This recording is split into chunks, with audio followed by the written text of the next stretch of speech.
All right, you ready for this, baby?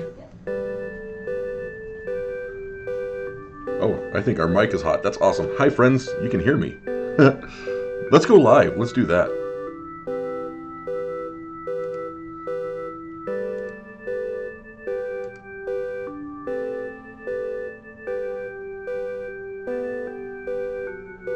You can hear me calling my wife baby. Here we go. She's not a baby, though. She's an adult. Bah! Here we are. Hey, everybody. We're here. We're going to play the D&Ds. Oh, my God. What? Are you kidding me right now? All right, let's do the dang thing. I just this is a little bit of bedhead mixed with a little bit of effort. I'm not saying that I've been working too hard at today's session, but it should be really cool. Oh, thank you for the subs, everybody. Oh my God. Okay. That's what people do, right? They throw white guy gang signs, and they're excited about hype like I am. Let's play the D&Ds. Oh my God, we're starting a new campaign. Believe it or not, if you're here, you're starting a new campaign with me. You don't got to show up every week. I'm going to have video on demand available here and on YouTube. Thank you for the subs. Thank you, thank you, thank you. I appreciate you so much. Wow, man, we should have like a dancing Bigfoot in the background, Laura. Oh man, she didn't do the Bigfoot onesie. Um, Here, let me go back to regulars on a brand new Babby adventure. Um, Anything else, Laura?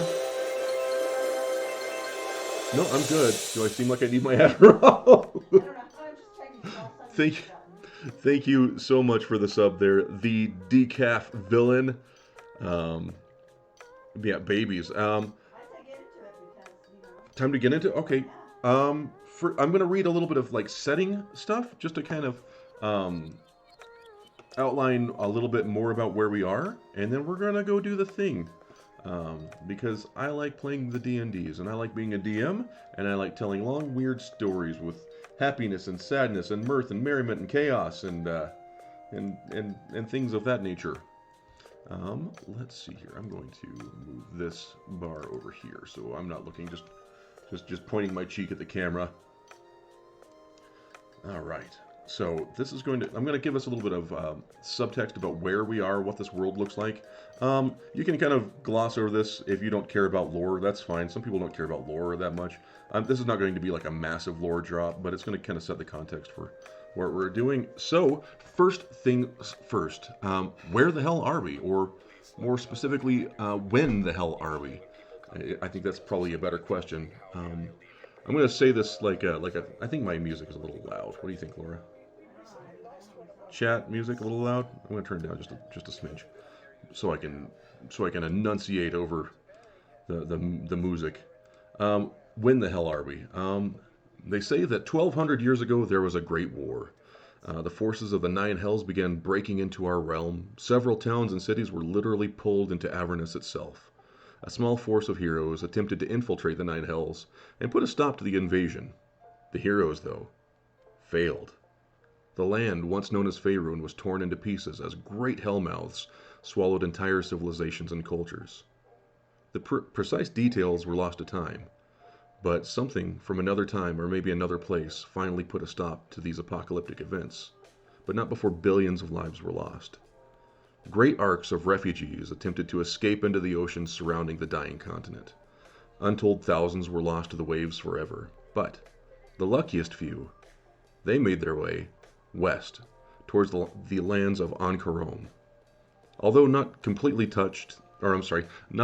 untouched by the forces of Zariel and other hellish fiends, some great power protected much of this vast continent.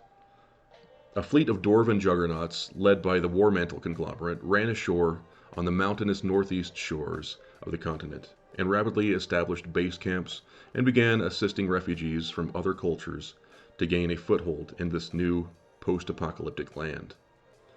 The colony called Cordreia, after the dwarven word for life raft. The peoples local to Ankarom were in no position to assist. Their communities had also been ravaged by the hellish forces of armies of fiends.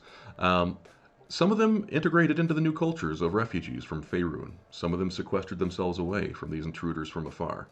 But eventually, this land was rebuilt into something new and beautiful. The land of Cordreia. So that's where we're at right now. That's kind of our setting. Um, we're all refugees.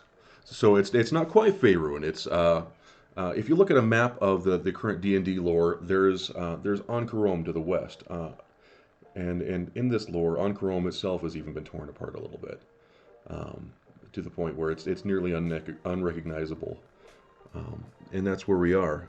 It's 1,200 years into the future, and people are yes, absolutely Faerun adjacent, absolutely. Um, People have rebuilt. It resembles what Faerun once was. Oh wow, Patrick! Thank you all. Thank you all. Thank you for the sub there, Black Knight. Appreciate you.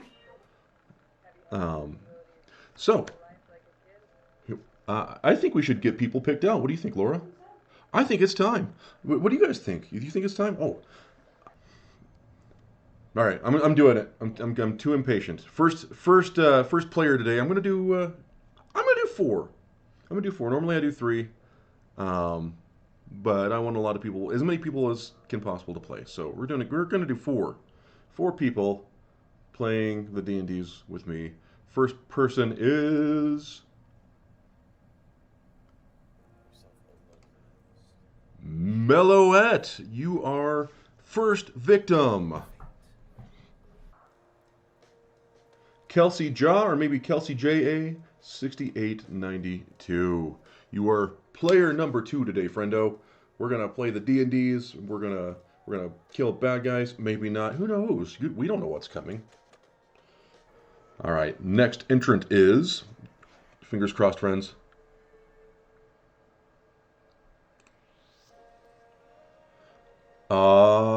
Shit. The Junibug.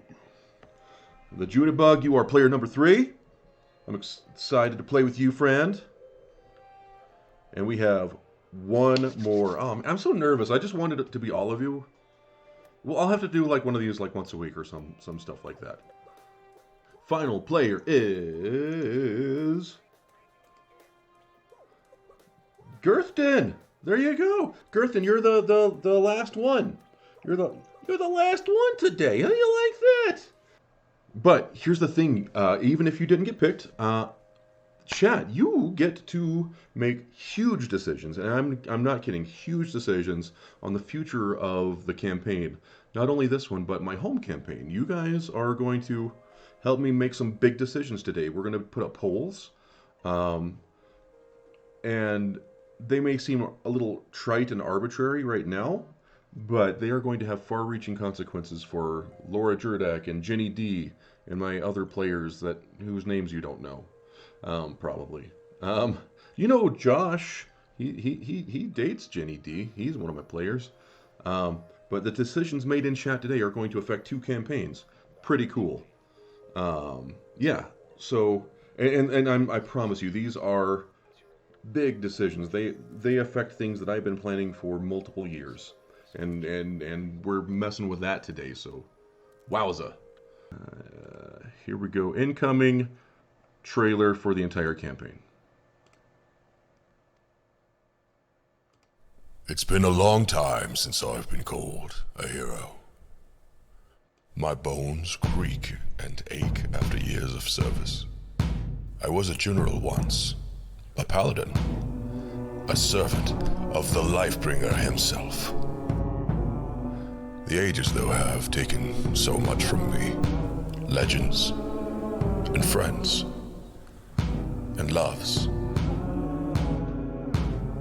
Now, a new evil threatens to shatter everything we hold dear, and new heroes are needed. Will you answer the call?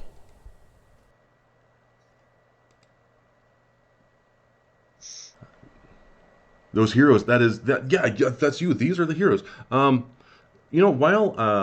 I'm setting up the Roll20 invites, do you go by Kelsey or Jamie? Jamie. Jamie. Okay, I apologize. No, it's totally fine. Um, or have any nice. So, Jamie, tell me a little bit about yourself and your pronouns and stuff. well, my name is Jamie. I guess my last name's out there. It's Jamie Kelsey. And I live in Michigan. He, him, and I don't know. I'm just excited to be here. I'm excited to play some D&D I'm excited to and have you nerdy here. and stuff. All right. Thank you, thank you, thank you. What about you, Darren? What's your name? Hi, I'm Darren Davron. Darren Davron, Dav, whatever you want to call me, Girth if you have to. Uh, he, him. Okay. Um, Thank you, buddy. Appreciate you. All right. There should be a roll 20 invite in the Zoom chat. Miss Jess, tell me Yes. about you. I'm Jess. I use she/they pronouns. I've been playing D&D for 33 years. My dad let me play Princess Sparkle Kitty when I was a toddler because it was the only way to keep my precocious self away from the table with his friends. And yeah, looking forward to this a lot. I am looking forward to this too. I'm glad you got a chance. I'm glad Moobot smiled upon you today. Yes. Um, Mel, what are you all about? Hi, my name is Mel. Some people call me Mello, pronouns she, her. I'm an artist, cosplayer. I do too many creative things, and D&D has been my outlet since freshman year of college. I played with a bunch of improv actors, and I got hooked, and life has not been the same since. Right? It just ruins everything from that moment It forward. truly does. Nothing is nearly as entertaining. Yeah. um, well, thank you so much for the invites. Jamie, tell me about who we're playing today, buddy. I'm playing a Satyr Ranger named Naman, Okay. and he's a far traveler, and he's probably ventured in from the Feywild, saw a bunch of fiends and stuff, and ran over to this refugee site. He's Love here it. to take care of all these wonderful people. Wonderful people they are. Um, Darren Davron, Dav, what are you playing today, buddy? Ow. Okay, so, I'm going to be playing Claire. Claire. Claire is a winged tiefling, Okay. Sweet. fighter, Okay. and she has the haunted one background. Well, that's a fun one. I like that one. She's kind of messed up in many ways because a fiend possessed her Oh, when she was a child, so kind of bad. fiends, man. They're just the worst. They destroyed the world. They possessed Claire. Yeah, I mean it's terrible. Rude. I'll have you know Jess is playing a fiend, so that's going to get real awkward real fast. No, I'm kidding. Um, Miss Jess, tell me about your character, please. Yeah, I'm playing Calla Whitestone, a Fey Wanderer Fairy Ranger. Fun. Love that. Yes. It'll be a lot of fun. So. Cool, cool, cool. I love that. Um, Anything else about Kala? She hails from once upon a time in the Feywild, escaped that and has found herself here, hailing from a long line of good-natured yet questionable precocious Fey from the Feywild. So she kind of looks at everything somewhat cynically, somewhat optimistically. She's kind of trying to figure out her place in the world and how she fits with it. Awesome. Thank you, Jess. Mel Mellow. That's probably not. That's going to be your Either one nickname. I'm is fine. sorry. Tell me about your character, please. So today I will be playing a young Kenku cleric by the name of Maybe. Maybe. Oh, I love that. And when she introduces herself to people, she says, "Call me Maybe." I love that so much. She has my whole heart. I love her for one shots. What does she look like? She's just like a small little Kenku, probably about like 3.5 feet tall. She wears like a lot of pinks and blues. She has like a cute little hat on, with like a little purple feather coming out of it. Big blue eyes. and like a big, like hefty belt that kind of works as like some leather armor around her waist because she's very small, so most armor doesn't fit her very well. Okay, that's very cute. A little slouchy. I dig it. Yeah. Um, so where are we? I'll go ahead and set the stage, like the kids say. Your travels have led you to a quaint stopping point along a remote stretch of road between the crossroads town of Bevesk and the enormous Heidenall Harbor. Bevesk, uh, we actually had a couple sessions there a little while back. It's kind of a diverse mishmash of chaos and merchants and military. It's all over the place. Heidenell Harbor is a halfling harbor. It is the capital of the halfling civilization here on Cordreia. And you're about the halfway point between that and the middle of the continent. I should do a show the continent here in a little bit. I'll do that in a second. Um, uh, so you're along the road from Heidenall Harbor to Bevesk, and you stop at a beautiful rustic little inn and tavern, and it provides much needed comfort in your travels. The exterior is as welcoming as the interior, and there's a beautiful little sign on the front that says the Halfway Inn. Um, you're welcomed and embraced with warm arms. Its proprietors are an elderly dwarven couple. They're known as the Amber Tanks, and they were more than excited to see you. It's been nice to have kind of an influx of customers and what must have been kind of a lonely day along this remote road. Um, thank you for the subs, Bree. Appreciate you. Um, where were we? Each of you kind of trailed in through the previous evening, and after some delicious ale, if your character is a drinker, if not, that's okay. From the proprietor Scosset Amber Tanks, he's kind of an elderly dwarven man, and a hearty meal from his wife Jana. You went to bed.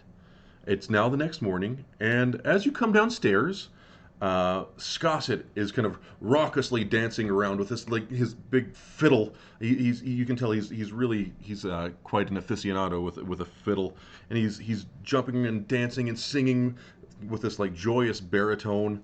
Um, his long white beard kind of covers most of his red coat, and it kind of gets tangled in his violin strings every now and again. But it doesn't seem to interrupt much. And he's kind of singing and dancing and stomping rhythmically with his big heavy boots.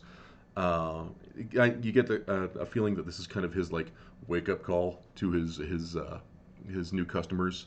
You guys are in for a treat because every time we visit the halfway in my campaign, Scosset sings an original song, and today is no different.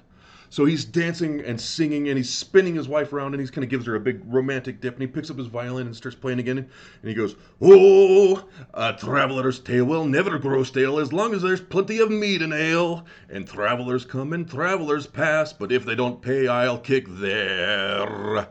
Ask me any questions, and I'll tell you no lies. But don't ask to see me mother-in-law, or you'll want to gouge out your eyes." So he's just being raucous and bawdy, and he's this really cute old guy. I'm going to show you Scosset. Um, I'm not saying I wrote that driving home from work last night, but I sure as shit did. Scosset he's old for a dwarf, and dwarves live several hundred years. But he's just this cute, sweet old grandpa type dwarf. And he's like, "Oh, welcome downstairs. Come on, come on." And you see that there's two tables. One of them has people already in them. And as you kind of trail in, let's say, Claire, you kind of groggily wake up and hear this raucous and start coming downstairs first. And he kind of gestures over to the empty table.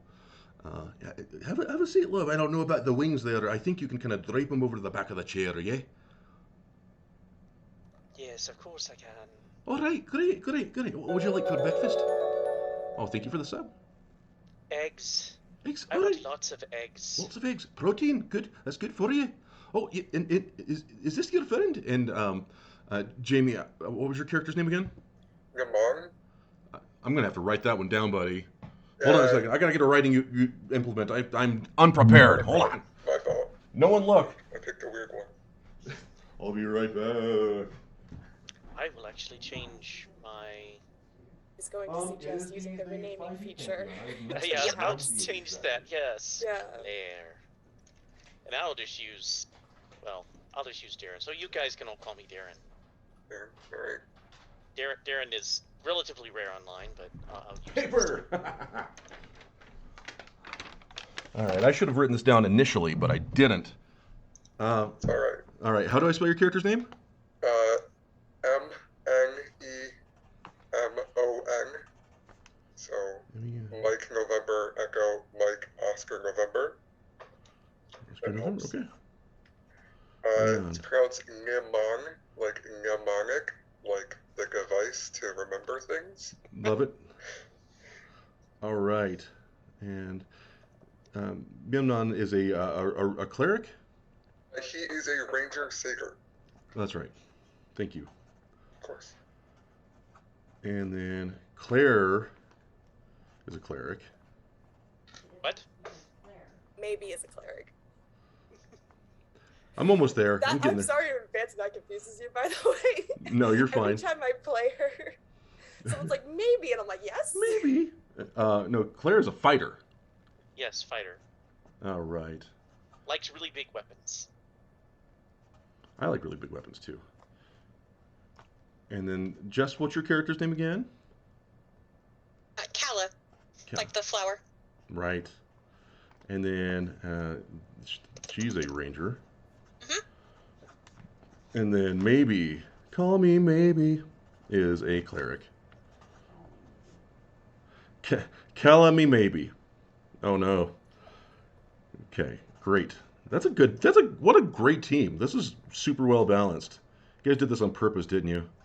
Kidding. All right. So a short time later, Memnon, you make your way downstairs, and one of the tables is kind of full. It's a smaller table. You see like a burly-looking guy and a young woman sitting in the corner at the smaller table. There's a larger table with a winged tiefling woman sitting at it. And Skossett kind of looks around. He's like, "Oh, why don't you have a seat with the young missus over there? Because that one's a small table and there's already people there. Is that all right?" Okay. Namon pulls out a lyre. Am I supposed to play music? Oh, yeah, of course, yeah, absolutely. I'm quite the musician myself. I don't know if you heard. I'm quite proud of myself. Yes. Do you have to play music to be in here? No, but if you want to, you're more than welcome to. Okay. Strum his lyre a little bit and go over to Claire's table and just sit down while just plucking a few strings before deciding he's done the quota and puts it away. Love it. Give me a performance check. Okay. If you don't mind. Not at all. So I guess roll and D&D Beyond and tell you what I get? Yeah, that or roll 20, whatever you prefer. All right, a 17. 70? Oh, you're pretty good. Have you been doing that a long time? Yeah. Kind of grew up being taught how to play. That's pretty good. I'm impressed. All right, that's lovely. And then a little bird kind of hops down the stairs. And he's like, "Oh, rise and shine, love. Welcome. We're making eggs. Is that all right?" Kind of tilts her head to the side and goes, "Eggs, that all right?" That is all right. Great. All right. All right. Memnon, I didn't ask you. You're a fan of eggs? Yes, eggs are great. All right. Good on you. Thanks for being compliant. And right around that time, Miss Kala gracefully makes her way down the stairs. And he's like, "Oh, look at you. You're just a vision in the morning, aren't you? We're making eggs. There's one spot left over here at the stable. Can I interest you in some?" Yeah, eggs would be lovely, thank you. All right. We got some nice toast. No one would be interested in trying some ale at this hour, right? I mean, if you're serving, of course. Of course I am. That's one. What about you, Claire? It's a little early. Ooh, Sure. It's a little early in the morning to have ale. Well, I mean, you know, it's 5 o'clock somewhere. All right, one for you, Carla. What about you, maybe? Ale for you, maybe. She just kind of nods her head All right. emphatically. Ale and eggs, breakfast of champions. Memnon, that was a no for you, right? No, it was a yes. All right. Yes, Look I'm at you. always one for a little bit of drink. And he slams down 3 ales. It's kind of a hearty, thick dwarven ale. Not quite flammable, but it's too much for this time of day. Um, but it's great. It's delightful, and you can tell it's crafted with quite a bit of love. Short time later, Jonna, she's this cute little old dwarven woman, very stereotypical, like matronly. She's got like this little cauliflower, curly bob hair, a little bit of whiskers going, but kind of just stringy. It's not like a full on beard like Scosset has. And she's like, "Okay, here you go, love. There's a little bit of whole grain toast. It'll help flush out your bowels afterwards. And don't let Scosset push this on you. He'll push beer and ale on you all day. He's kind of lonely because we don't get a lot of visitors." But she hands down this just delightful country breakfast. And she kind of squints at maybe a little bit. She's like, "Here's a little more toast. There's a lot of seeds and grains in there. I don't know. Don't like to make presumptions, but I don't know how you feel about eggs, really." She just very excitedly accepts the toast and kind of like, just like very excitedly starts nibbling on it. Oh, look at you! You're just the sweetest little wee thing, aren't you? Just the sweetest little wee thing, aren't you? You sure are. Oh my God, Scosset, can we keep her? And he's like, "Yeah, sure, yeah. It's lonely out here. You can stay as long as you like." A short time later, Scosset kind of goes over to the 2 people in the corner. It's an older gentleman, and you can tell it's a young lady, and they're kind of speaking in hushed tones. I would like everyone to make a perception check, please, if you don't mind.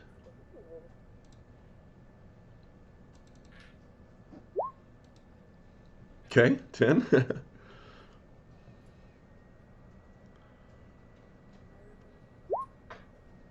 11, love it.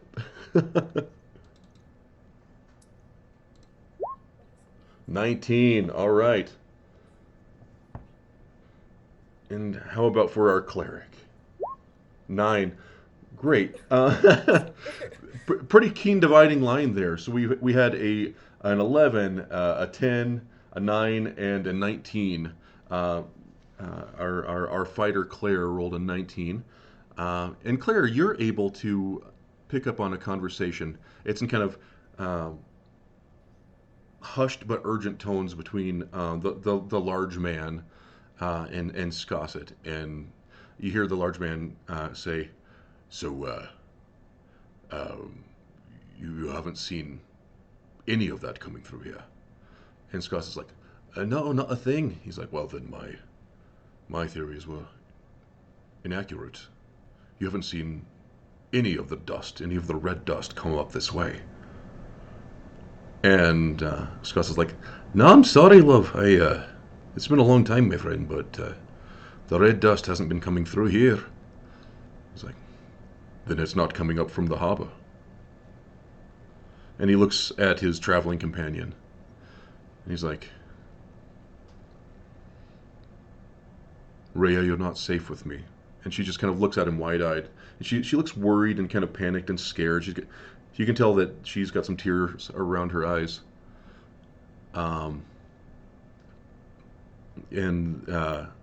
he just kind of looks sullenly at his empty plate of eggs and toast for a moment. He's like, "Scosset, we've been friends a very long time.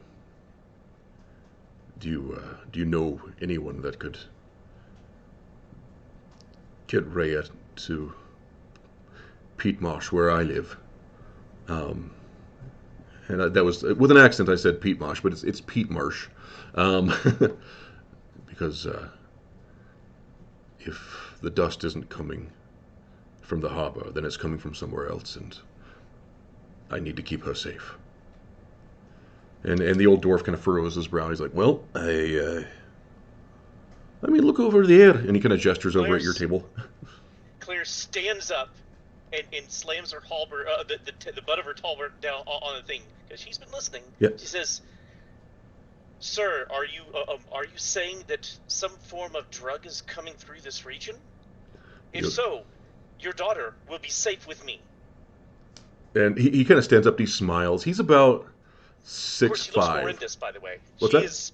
She does look really horrendous, Okay. like a monster. Yeah. So yeah, go ahead and describe Claire for me a little bit, if you don't mind.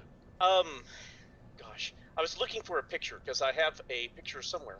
Okay. But have you ever watched the? There's an anime called, and yes, this is where the name came from. Love you. Have you ever watched Claymore?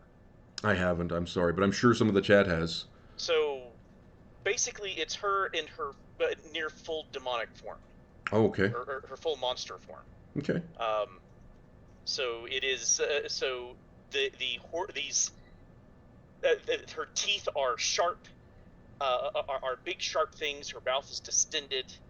Her wings are black. Very, yeah. It's kind of not a. I'll find a picture. I have a picture of it somewhere. Okay. But yeah, she's not very pleasant to look at. As often, it is often seen. People don't like her much because of her looks, Okay. which is okay Okay. because she likes people. So the older man, he stands up. He's a mountain of a man, even in his advanced years. He's probably, like I said, 6'5", very broad. He's got these pale blue eyes that stand out starkly against his dark skin. And instead of, I imagine Claire is probably used to being treated a certain way. And he kind of stands up, yeah. and he kind of opens a hand welcomingly to her and asks, may I take your hand, please? She cautiously puts her hand forward, as if to shake and yeah. She's, Okay. Of course. And he smiles warmly and kind of clasps his hands over Claire's. I'm going to make an insight check for him. I'm going to do that with advantage because he's this guy. Yep. Okay, so about a 16. Like, I'm not rolling deception, so yeah. So you'll have to fill me in here. What's going on behind the scenes? Claire seems to be a pretty good sword. Yeah. in general she is. She has a soft spot for children because her childhood was taken from her. Gotcha. Even better. So this old guy, you can feel his just battle-scarred, worn, heavy, calloused hands kind of radiate warmth into your own hands, and his eyes glow very slightly blue. He's like, you're a good sort, aren't you? I'm Tyron Arkhammer. You are... I'm Claire, but I'm sure you've noticed my curse. And she points at her face and her claws. We all have burdens to bear, but you strike me as a good sort. Tell me, are these your companions? The man takes a sickle, slams the handle down, and stands up exactly like Claire did. I will also help. He kind of smiles broadly, and he puts his hand on your shoulder. His eyes kind of glow slightly blue for a second. You feel just a warmth in your shoulder, and you feel comforted and welcomed. He does the same to and you are Mimnod. Yes, I'm from the Feywild, and it's always good to help people. It is good to help people. And you, and he gestures over to Kala. I'm Tyron. What was your name? It's Calla Whitestone, and I'd be honored to help you. Kala. And he places his hand on your shoulder. He smiles. His eyes glow slightly blue, and you just get this sense of warmth and need, almost desperation. But Put my hand over his and kind of squeeze it lightly on my shoulder. You see a tear just kind of run down his cheek a little bit. Thank you. And then he kind of takes a knee and he kind of crosses his hands over his knee and he smiles at you, maybe. He's like, and what was your name, my little friend? I get up from my chair, proudly put my hands on my hips, Mm. and then stick out one hand and go, "Call me maybe." I'll call you maybe then. And he takes your hand, and again, same warm blue light flickers in his eyes, and you just get this rush of comfort through your entire being. He's like I said, my name is Tyron Arkhammer. It's a pleasure to meet all of you. I was once a prominent person in this land, but that was long ago, and I fear the worst is occurring. This is Rhea behind me. She is not my daughter, but she is under my care. But I fear that where I go, she cannot follow. And he gestures over, and he smiles, and at that, Rhea steps forward. She's this gaunt-looking young lady. You can see that she's got some heavy scars on her arms, and her body language is that of somebody that's been through some shit, you know? He's like, she needs protection, and I know of no better place than Shire Peat Marsh. It's where I make my residence. I have a good friend there. She owns a bookstore, and I know that she is one that looks out for people that have lost everything. And I know it's so much to ask. But if you would be so kind as to escort Miss Rhea south to Shire Peat Marsh, I need to get back to Bivesk because something untoward is occurring. And Rhea steps forward, and she kind of looks him in the eyes with just urgency. She doesn't say a word. And he just places his hand on her shoulder. His eyes glow slightly blue, and he gives her this big, just warm hug. And he places his hand on both shoulders. He's like, I think we can trust him, Rhea, and I don't think that you're safe with me. And she kind of looks at him. She's like, okay, Tyron. And she looks to all of you, and she waves to you, and she says, I'm Rhea. And you notice in the palm of her hand is the outline of a key, but it looks like a fresh wound that is just barely healed over. It's almost like a scab. You can see like the little loop at the bottom, and it extends upwards through the palm, and then you can see like the teeth of the key at the top of her hand. And then she waves at you, and then she looks at that, and she kind of puts it down and hides it under her cloak. She's like, we were on the run. And Tyron steps forward. He's like, it's nothing untoward, I assure you. It's just that Rhea is being pursued by forces that I don't fully comprehend at this time. So I'm trying to make sure that she gets to Shire Peat Marsh because nothing happens down there. It's the land of the halflings. And they have simple lives. They are secluded enough that I don't believe anybody will find her there. But I need to check into something up in Bivesk. Is that all right? And he asks this to all of you openly. Can I roll a check to see what? I want to see if I recognize that type of wound, any of the wounds on her, or the wound on her hand, to see if it is related to anything that I've gone through in my life. Give me Arcana. Arcana. Well. Sorry. Or general intellect. No. I'm sorry. Got that. Just gotta find the right.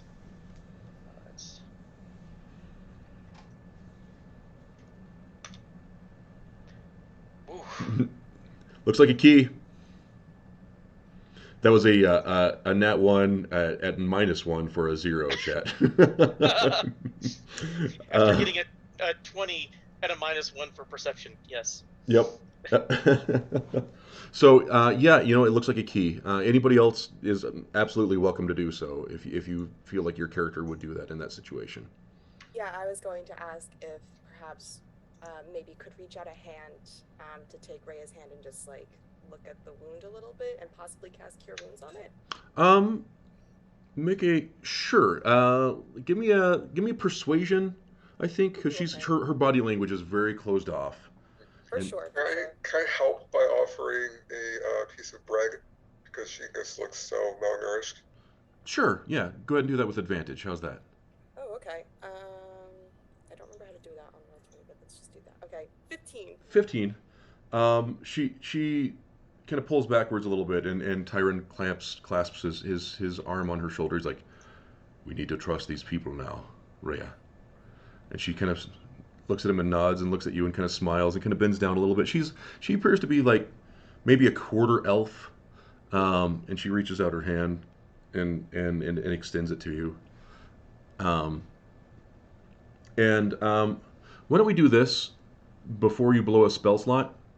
Go ahead and make an Arcana check. Ooh, okay. Let's see. Arcana is. Oh. This is not going to go well for me. 12. Okay, it's better than a 0. Yeah. You know, Just a -1, you know? I would say that even with that, you can tell that there's something more happening here. It doesn't look to be a burn. It doesn't look to be just a cut. This is there's something beyond the physical that's causing this wound. So if you do want to try and heal that, you're more than welcome to, but you're not sure if it'll actually do anything. I think we'll leave it for now. Okay. We're just getting a better look at it. She kind of has a concerned expression on her face. You both do. Did anybody else want to make an Arcana check on that while we're here? I can try. Sure. Let's see. You know, I have the same dump 13. stat as like everyone, so I took strength as my dump stat because I'm an intelligent ranger. There we go. Love it. So 13 for you, Jesse. 13, you can tell that even with that, like, the wound isn't healing properly. It's almost insistently on the shape of this key, if that makes sense. Like, normally, like, when you get a cut, it'll heal kind of in a blur and a mishmash, and it doesn't heal completely evenly. There is a very distinct and clean outline of a key burned into this palm. There's scab material down in there, but it's also like it's almost deformed the topography of her hand permanently, and you can tell that that's probably through magical means. If that helps. So Tyron says, my finances are not. I'm not a wealthy man, but you are welcome to this. And he puts down a small pouch. It's got 15 gold in it, which is the community's gold, by the way. You all have 15 gold. Even people not playing. Just keep track of that if you want to keep playing. That's fine. He's like, just get her there safe if you can. And if you allow anything to happen to her, those eyes, his expression grows a little more serious, and those eyes just blaze, just bright blue, almost blinding for a second. He's like, she's very important. So. First, can you say, are prices here standard D&D? So what's the price of a broom versus a meal? Yeah, exactly. A broom, you're looking at 10 copper. A meal, you're looking at, at a nicer establishment, a silver. So it's a lot of money. So do you have, and do I have a feeling of how far away the Shire Peat Marsh is? Claire is a tiefling. She probably would not. She probably wouldn't. I would assume she came from the east. I'll throw up a map, kind of where a lot of the people here come from. She will ask him, says, how many days of journey is Shire Peat Marsh? That's a good question. It's about a day and a half's journey to the south. You're going to, unless you want to march entirely through the night, you're going to need to make camp about halfway. She takes her bit, hands him 10 back, and says, "This is more than sufficient. Right. I do not need this." Well, that's very noble of you. Are you certain? I'm certain. Oh, thank you, Claire. That's truly, you are more noble than I fear people give you credit for. The rest of you, please. See that she gets to Pete Marsh. Let's see here. Mimnon, what was your character's race again? Satyr. I'm sorry? A satyr? Okay. Love that. I'm just trying to figure out if anybody would really know much about Pete Marsh. Oh, thank you. No. Maybe. You were going to say maybe. Maybe you probably know that Shire Pete Marsh is to the south towards Heidenell Harbor, but kind of diverges off of a path to the east a little bit. And you're kind of aware. I don't know if maybe has the ability to articulate exactly how far that is, but you have a keen understanding of where that roughly is. He's like, it's incredibly inconvenient, but the finances are to ensure her safety. I cannot express the gravity of this task.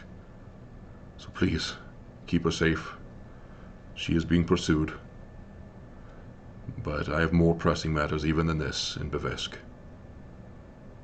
Pursued by what? Make a persuasion check. Okay.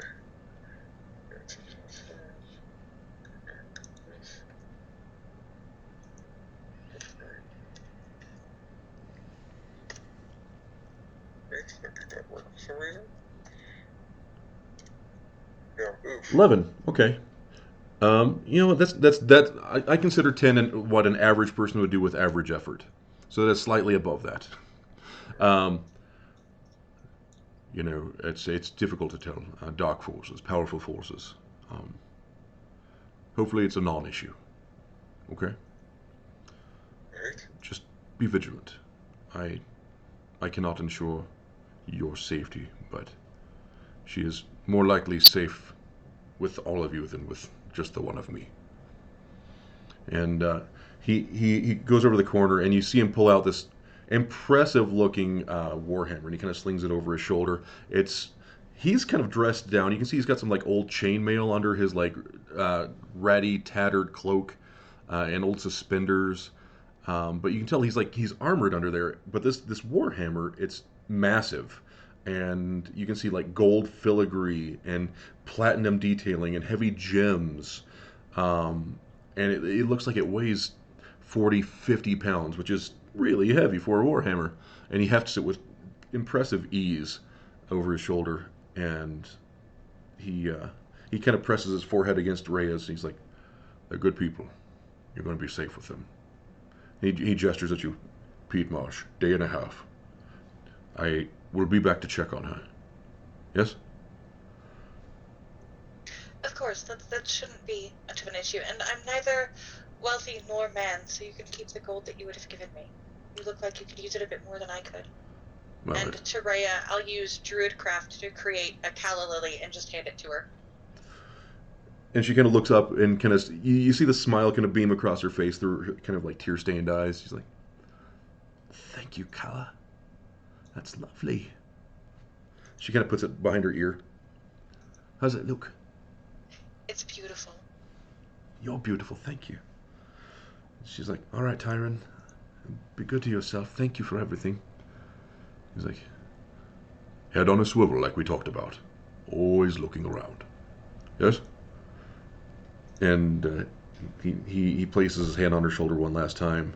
He walks over to Scosset, and Scosset's kind of, he's been just kind of playing fiddle quietly in the background, like trying to set the mood, because it seems like an intense moment. He's like, "All right, Tyron, well, you've done a real weird thing in my inn again, so thanks for that. You're paid up, I guess. Be careful out there, old friend."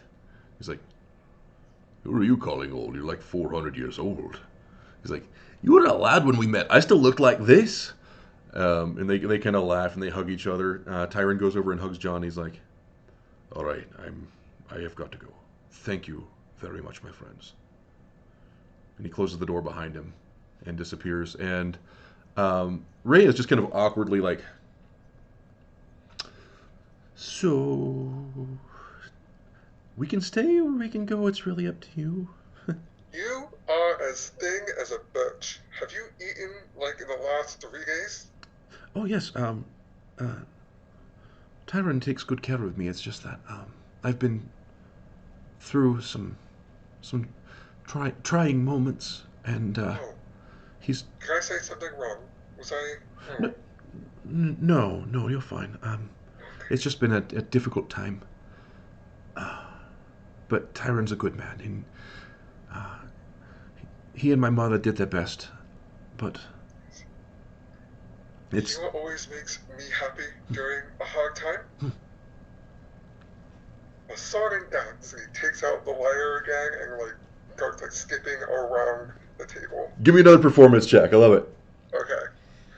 I always forget my bonus. Alright. 23. 20. You know, you snap her right out of it. She's kind of clapping her hands and kind of stomping her feet, and Scossett jumps in. He's like, "All right, that's what I'm talking about there, Memnon. All right," and he starts playing like a really beautiful harmony right along with you. The place is it's a party all of a sudden. Um, and Jonna comes out the back. She's like, I was saving these for a special occasion, but why not? And she brings out some butter tarts. She's like, this is wonderful. Thank you so much for the. And it's been a long time since we've had this kind of merry bit around here. And she hands you each a butter tart. She's like, this is lovely. Thank you so much. And everybody's kind of having a great time. Just Good show on kind a of 23. on the tart. Yeah, it's delightful. It's made by a matronly dwarven woman that really knows her way around the kitchen. It's awesome. Like, I would like to swipe extra tarts and just keep putting them like in like Rhea's pockets or like in her hands. Like she looks like she needs to eat. Just like Gotcha. Are you doing this on the please down low, or are you just like, nope, you're just doing it? honestly, kind of blatantly doing it. Like going up to go get one, it looks like she's getting it for herself. Just turns around and immediately hands it to Rhea. Love it, love it. And so the first time you do that, Jonna kind of sees it. The second time you do it, she puts like three more in your hand, and she kind of gives you a wink. Just beam at her and just toddle away. Give them all to Rhea. Yeah. Rhea's like, okay, that's enough. Thank you so much. And she kind of like looks in her own pocket. She kind of takes a napkin and kind of folds up the butter tarts and puts them back in the pocket and smiles at you like. Um, they're kind of crumbly and sweet. They've got like a little bit of caramelized sugar on top. They're really stinking good. They probably travel well. Um, so you guys are welcome to stay at the halfway inn as long as you want. Scassa and Jonna love having you there. They're loving the music. They're loving the company, and they're loving seeing a smile creep across this young woman's face for what seems to be the first time in a very long time. Before the Tyron? Tyron leaves. Mm-hmm. Rewind that a little bit. Claire will walk over and ask him. It says, "I fear that if the forces that are following her know where she is, that there will be that no place will be safe." He kind of like gestures you out. You kind of walk him out a little bit. He's like, "Yes, come on. I fear you're correct, Claire. And that's why I'm hoping that I'm leaving enough of a path behind me that they will follow me, not her. But I do think you're correct. I just don't know what else to do. I'm not the man I was. I don't have the resources I once did." Do you have anything?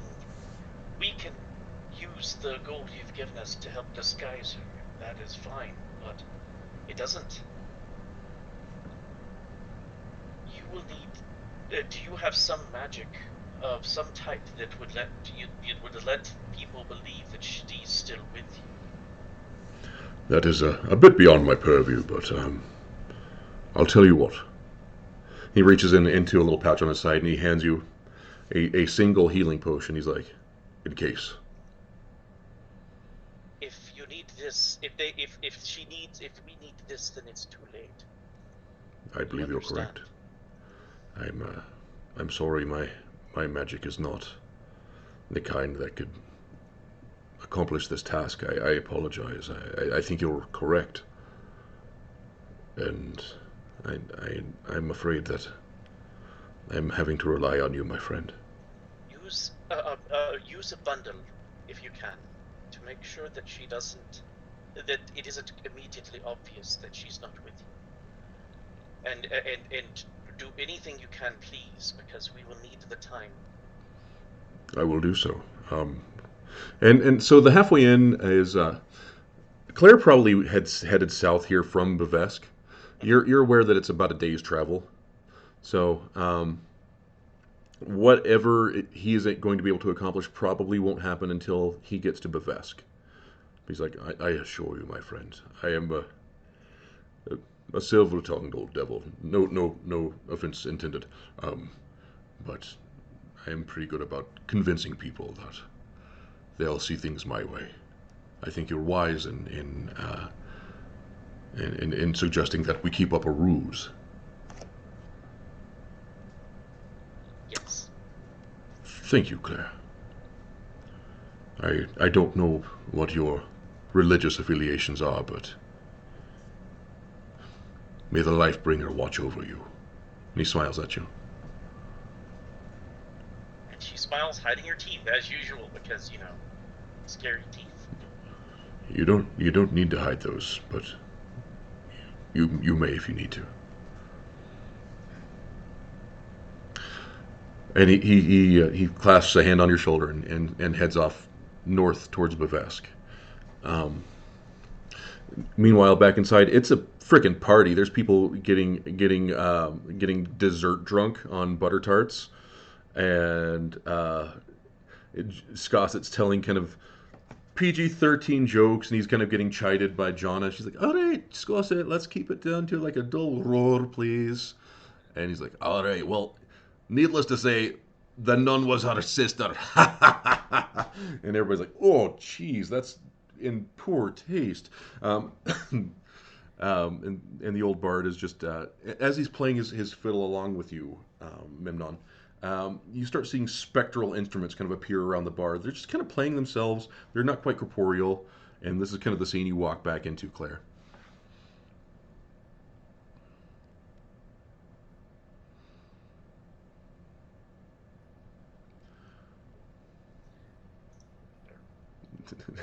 Cal is 100% desert drunk or dessert drunk. Yeah, no, Kala loves her sweet. She is 100% dessert drunk right now. Love it.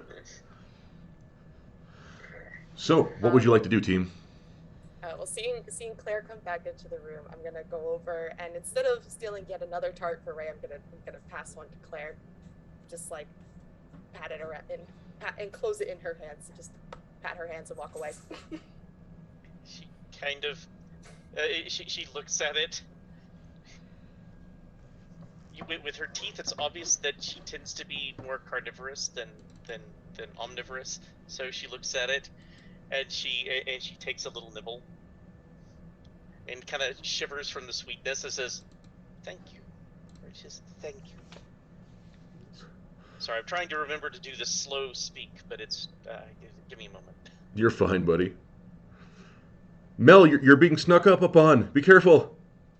Yes, I have a dog with muddy paws who's needs to get cleaned off. It's an assassin. Okay. Totally. And Jonah's like, we got some like bacon or something in the back if you'd rather that there, dear. To Claire. Oh. Yes, that would be fine, thank you. I'll be right back. Candied bacon it is. Candied bacon, right. She's already gone. She comes back a little bit with some straight up, like, not good for your blood sugar bacon. It smells good. It's probably really good, but it's a little too sweet.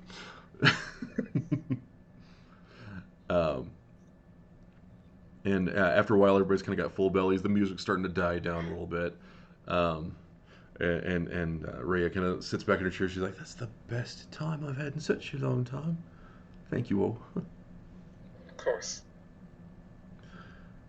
So, should we go to Peat Marsh or should we go somewhere else? One moment, please. Does Claire still have her room? Or is she surrendered it? No, absolutely. She brings everyone up to her room, Oh. and Does Rhea come with you, or is she down in the inn still? I would ask everyone, including her. Okay. She's like, and Rhea kind of goes, Scoss, I'm going to go with them, all right? And Scoss is like, all right, well, be careful. And he just starts kind of like playing background noise on his violin. Um, okay. You make your way up to Claire's room. Uh, she as she lets everyone in, she looks around and says, He's going to create a distraction, but I don't know that that will be sufficient in and of itself. I don't wear heavy armor, so if we need to leave at night, I can still stay mostly quiet. But we still probably need some way to prevent her from being tracked or seen by these untoward forces. If there are some that I've experienced, then I fear that they may be watching even this place now. I see. Well, I'm quite good in the forest. Actually, never mind. I clicked the alternate feature. Well, I'm quite good at, like, hiding tracks if need be. I look to Maybe and Kala and say, is there anything that you can help? I'm similar like you are. I can't wear. I can wear armor, but I can't wear heavy armor. Normally I'm pretty good at scouting, but I've hurt my wings, so I can't fly. But I'm pretty light on my feet and naturally stealthy. I don't mind tracking through forests. It's one of my favorite areas to be. Sometimes taking the not beaten path is a better way than taking the beaten path to where we need to go. It's more fun that way.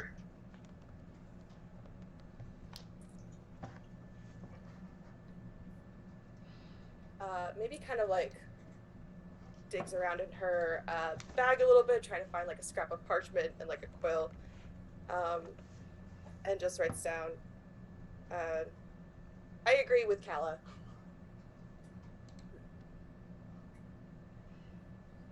I'll read what she says. So she hears Kala say, I agree with Kala.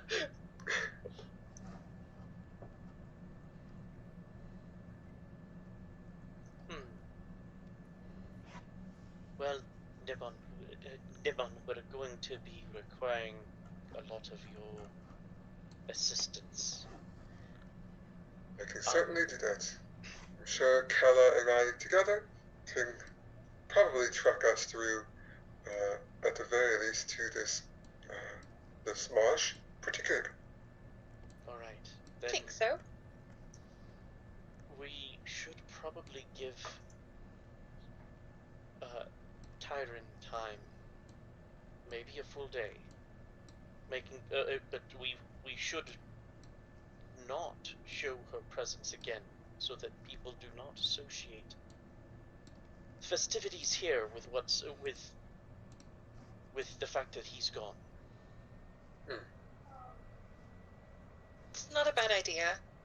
That does beg the question, though. We probably should get some supplies somewhere if we're going to have to be camping and spending a little bit more time potentially on the road getting to the marsh. I agree. Yes, maybe a couple more days' rations would be good.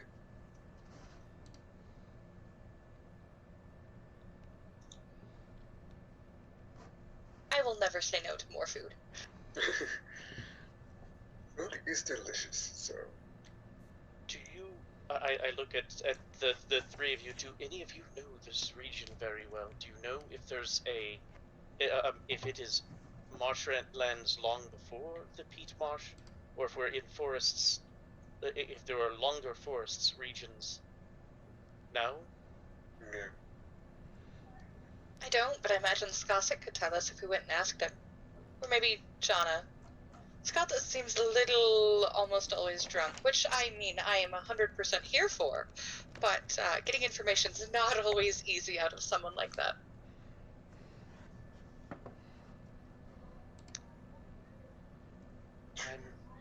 not good with people, would you all be willing to do that? I'm willing to go get the supplies. I can certainly ask if someone needs to go. I'm a lot better with children than I am adult people, but I don't mind asking. I don't mind asking. Okay. So, it looks like the three of us will go and ask some questions and... Well, before we leave, I'm going to I'm going to take some of my what's the temperature? It's kind of a cool day in like late summer, early fall. It's not cold, but it's cool. I'm going to take some of my hides, and I'm going to bundle Rhea up in them, so that it doesn't to try to disguise as much of her features as possible. And a small emaciated girl. One, I don't want to leave her alone. Sure. And two, having someone else with us when we leave, not looking as much like her as possible, was probably a better idea. So, I don't know if that would be how you would want me to do a disguise check on her. Yeah, if we're giving it the old college try instead of just dumping stuff on her, give me a performance check. Performance. It's got a low DC. Okay. Give me a second.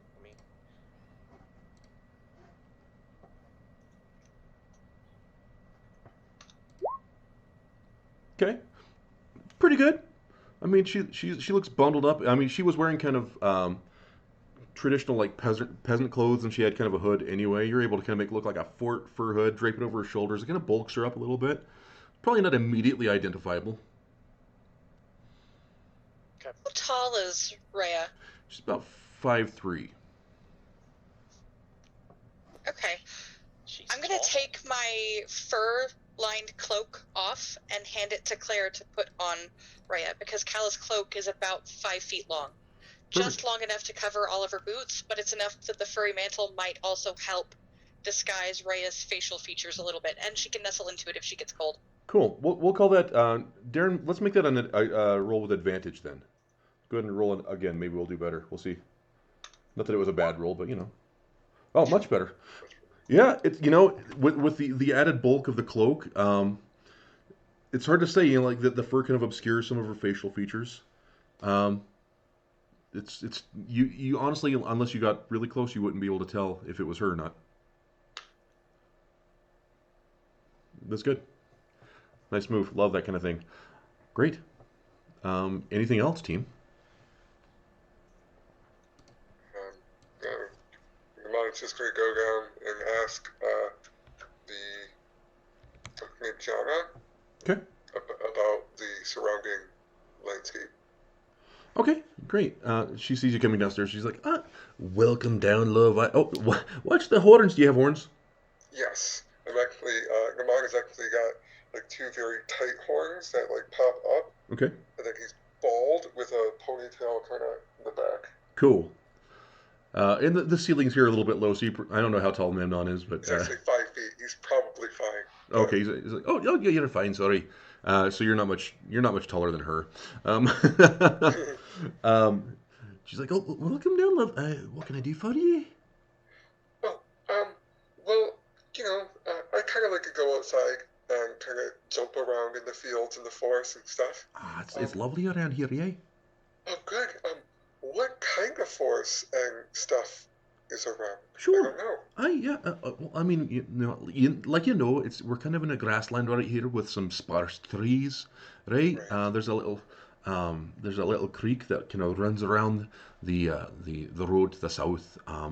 But mainly it's grasslands from here to Peat Marsh, and then it gets a little more rolling hills. Okay.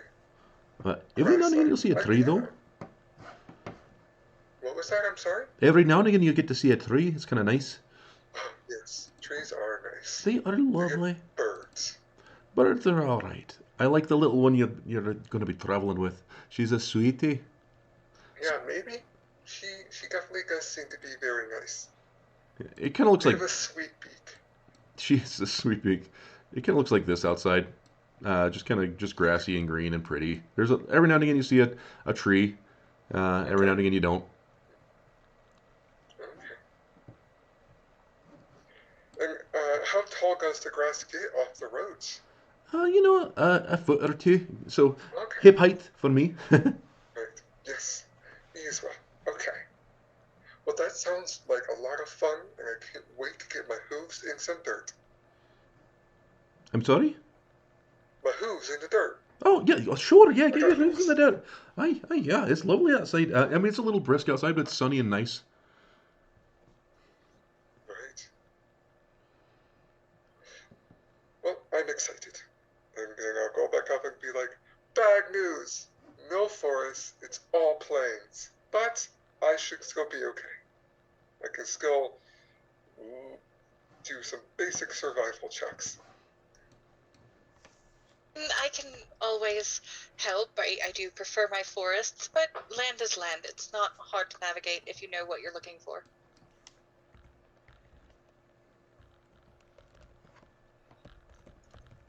Do you, are you all up in Claire's room again? And it's kind of where I assumed.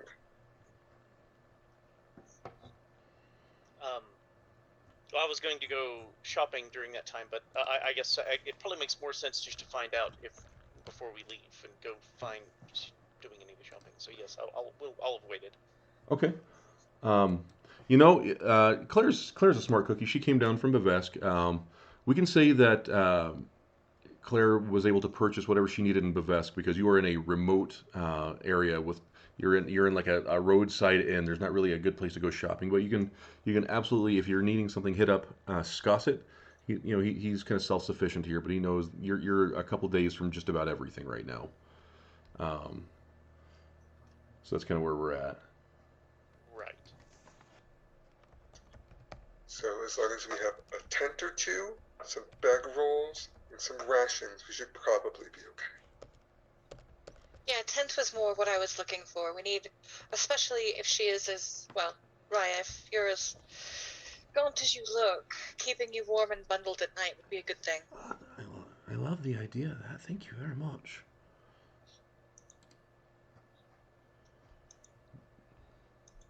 So I don't think any backpack comes with a tent, so we're probably not going to buy one of those. Go downstairs and ask Scosset if he's got one we can purchase, or a couple. Okay. He sees you coming downstairs. Oh, sorry, and he puts down his violin. What can I do for you, friends? Here for more ale, or perhaps you want to do I don't know, tell a joke or two. I'm starting to run out of material. And she's gonna try and hover up a little bit to his height because she's a little shorter than he is. Easily done. It's still a struggle for her. Yeah. But she gets there. It's Sure. a little awkward, but she gets there. Oh, you're doing great. It's feeling a little bit better, thank you. Question for you: do you have a tent we could purchase, or two? Mainly one, but if you've got a second, that'd be wonderful. Well, you've got me old adventure intent. It's been a long time since I've used it. It might be a little bit moth-eaten, but since you're doing a solid for Tyron, it's all yours. And he's appreciate it, thank you. Yeah, I give me a moment, and he kind of goes. Of course. He goes in the back, and you hear just pots and pans and weird stringed instruments kind of bonking and bouncing around, and he eventually comes back with this pack. It looks like an adventurer's pack, but it's got like a roll on top, and he kind of dusts it off and just dust everywhere. It looks like it hasn't been used for ages and ages and ages. Centuries, Yeah. He's like, it's a little bit moth-eaten, but it'll keep the weather off of you. There's a couple bed rolls in there, and like I said, if you happen to be back in the area, drop it off. It's okay. But again, it's a little dusty, a little moldy. Sorry about that. Something must have spilled over on it in the back. You know how it goes, right? You stow something, and there's like a clear just grease stain down the side of it. He's a little sheepish about that. But yeah, take it with you, of course. Thank you. Appreciate it. Thank you. And then she'll head back upstairs, kind of hopping and gliding up as she goes, kind of avoiding steps to just try and stretch her wings out a little bit as she can. Great. Easily done. She flies right up the stairs. She does a great job of it. if it's all right with maybe, I'd like to try and teach her a couple of notes and like basic chords, so that she Oh, can like sing. absolutely! Please do.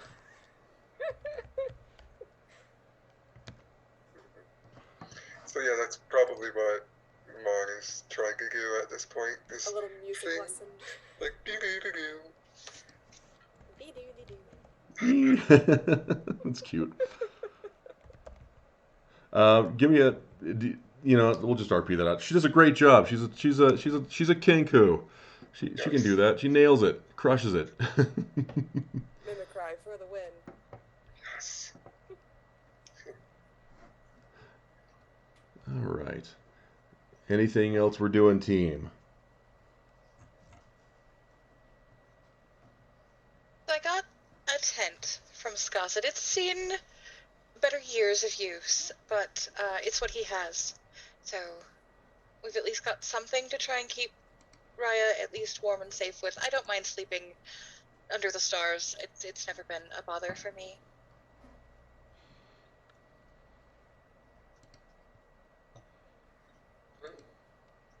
No problem.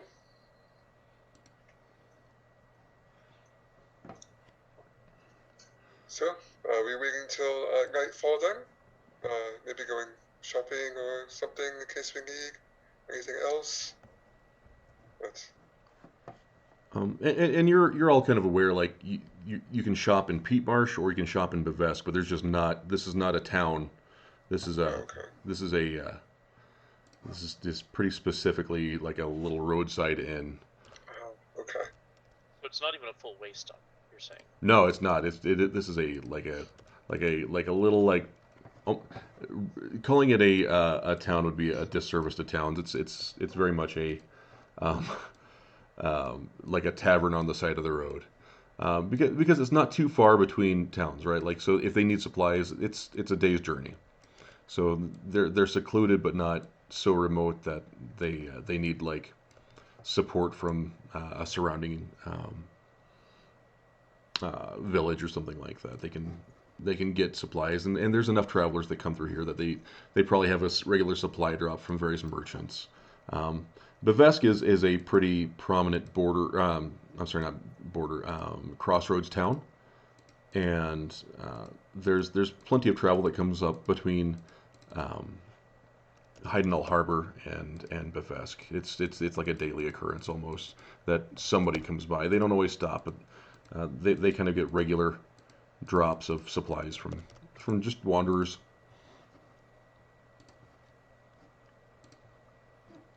I'm making character icons in case we get in a fight. We may not. You guys, it seems like you have a pretty good game plan, so we don't have to do that. I'm not going to railroad that happening. Um, okay, so you've got a tent. Happen. I'm sorry. Go ahead. But things happen, whether happen. you want it to happen or not. That's true. I leave it up to the dice. That's what I do. That's kind of my jam. Because that way it alleviates me of responsibility.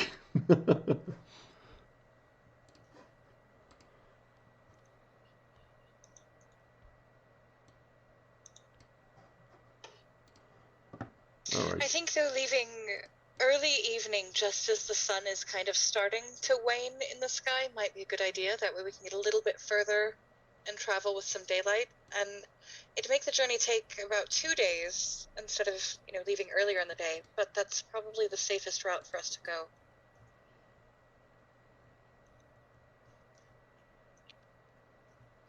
Makes sense to me.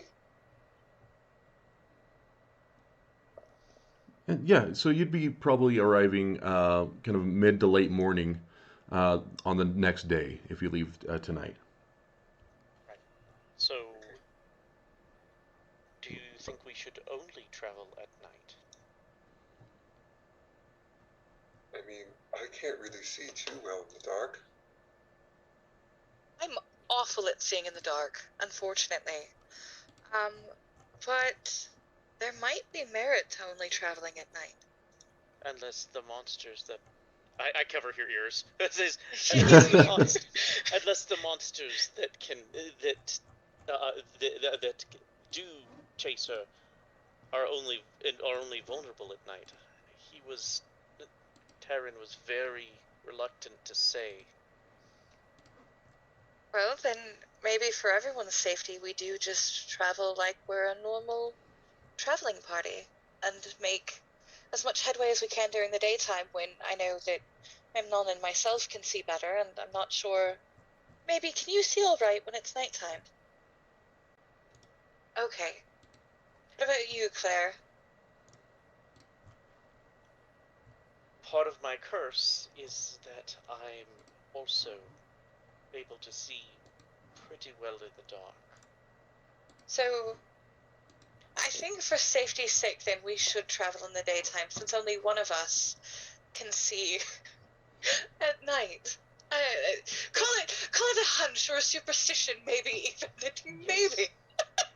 But maybe we should at least leave early tomorrow morning instead, before the sun rises, before most people would know that we've left. That's not a bad idea. The Actually, safest route to go. waiting until it's 4 or 5 o'clock in the morning to leave. I like that.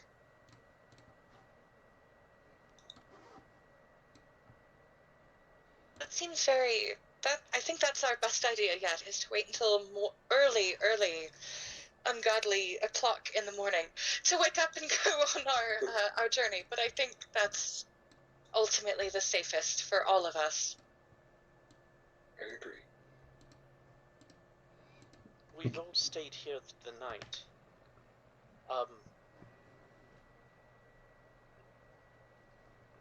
But again, we don't know who's following her. Still covering your ears.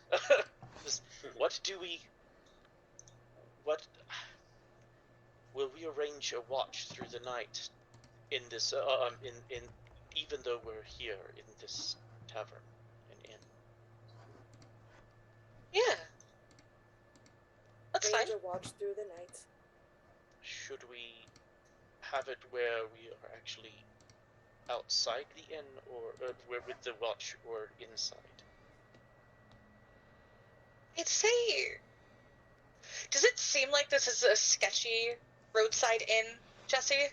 It's actually really, really lovely, but Okay. the road outside is wide and well worn. So they probably get all types. Is there a window in this room at all that looks to Yeah, the outside? there's one that overlooks the road actually. Okay. So then maybe we'll say inside, and just points to the window, like we can just look out the window.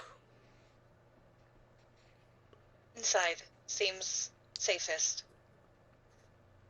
Certainly, that works. There's plenty of different view spots.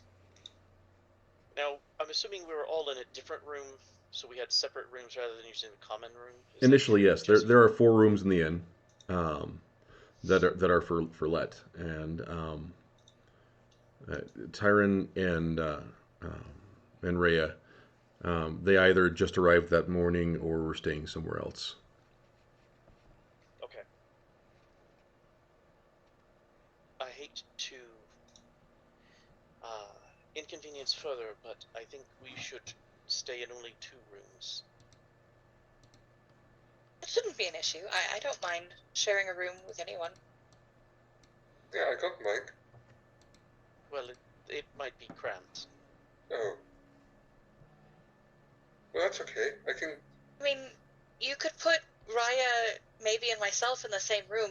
Maybe and I are both small, and Rhea is also small. She could have the bed. I don't mind sleeping on the floor. She kind of looks down. She's like, "I am. Maybe. I'm a bit Maybe petite." Maybe it just demonstrates her size by going over into a corner, just curling up in a little ball and pretending to go to sleep. Oh. Pretty much. Yeah, no, you can put Rhea and maybe and I in the same room, and I think we'd get along quite splendidly with our size all being so similar. Then, well, also, Claire isn't a whole lot, while more muscular, is not a whole lot bigger than, a whole lot taller than Rhea. Because when you said 5'3", I was going, okay, that's pretty tall. That's That's almost a full-grown adult size for most people. Mm-hmm. Yeah, Maybe even her full-grown adult size. she appears to be in her like late teens, like Okay, 17 so to she's 19 area. She might grow like an inch or two. Maybe. right. Okay. Then actually, she's not that much different age than Claire either. So she doesn't. Okay. I thought she was a young child. She was much younger. Gotcha. Sorry, my apologies. Okay. No. It's fine. So yes, we will. Then my recommendation is that we split into 2 rooms, and the person who's on watch stays in the room with Rhea. I will take the dead of night. Solid plan, since you can see and we can't. Well, I assume that you will probably need a candle during the night, because it is an inn. It will be dark for long enough. It's late summer, so It probably gets More than dark around it's- 7 p.m., 7:30. so there's at least 2.5 watches of darkness. Fair point. Not a problem. I think we are all very capable people, and the night will go splendid. A short time later, you hear a gentle knock at the door. She's like, you hear Jonna's voice say, "Dinner's ready." Ooh, dinner sounds lovely, Jonna. She's like, "Yeah, come on down anytime." Bolts down the stairs. Actually, I just realized something. Hmm. I haven't gone back downstairs. Rhea's not gone back downstairs. She's wearing some of my furs, Mm-hmm. And a big cloak. and I'm about the same height as her, just more muscular. We could, at least for now, get dinner as if with her trading off, without even having to bring it back to the room, which is suspicious. And a fighter with halberds with a halberd and a greatsword having to eat 2 extra meals, that doesn't sound too strange. Reasonable to me. You want to do that? We've I- also established that maybe he likes to smuggle food, so True. she could attempt to be more stealthy about it. True, but I'm just offering it as an option. And if we present that that way, then it's possible that if we need someone to run off, that's approximately the same size. As long as I can hide my wings, which I have to hide them underneath my cloak all the time anyway. Hopefully, we should be able to use me as bait or decoy. Yes. I could just stay up here too. I don't mind. I could eat with Rhea in the room. And I mean, No. I was just trying to make it a little less obvious to any of the tavern, the people that are coming to the tavern for the late meal. The early meal that we had, where they were all very happy and joyous, was really just us, wasn't it? It was. So I'm assuming that farmers and hunters would be in this evening, and they saw me yesterday evening. So it'd be nice if we could keep it to be about the same. That makes sense. Little bit of play pretend. I like it. All right. So And maybe but she says, maybe I'm all just being paranoid, but my childhood was not pleasant. I would not wish it upon anyone. and Rhea kind of looks at you like wide-eyed and kind of gives you this like broken smile. For brevity's sake, let's go ahead and like make like a hard determination on how we're going to handle dinner. Basically shifts. Okay, dinner and shifts. All right. Whoever wants to go down first, go ahead now. And think Probably. maybe already left. Yeah, Maybe he's already was down there just today. gone. She was like, "Bye." There is some sort of delightful like roast shank of something that had large shanks, and it's just steaming. There's like carrots and potatoes just kind of emanating from it. It's the aromatics are amazing. There's some hearty homemade bread that you just pull it apart, and the steam and smell just escapes from it and lights your senses on fire. Scott's it's absolutely pushing some of his homemade ale on people. Um, there's a couple in the corner. It appears to be a half orc male, kind of a taller guy. Looks to be in his early 50s. A little bit of salt and pepper around his chin, and a human woman. They're just kind of enjoying a nice meal.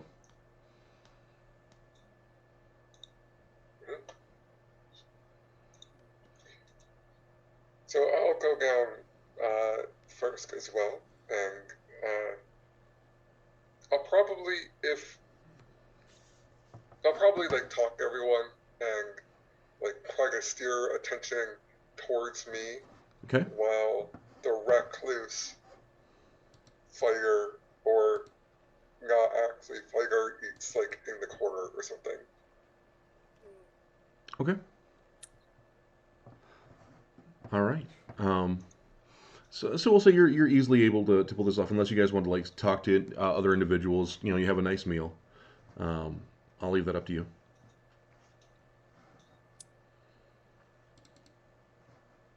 Alright.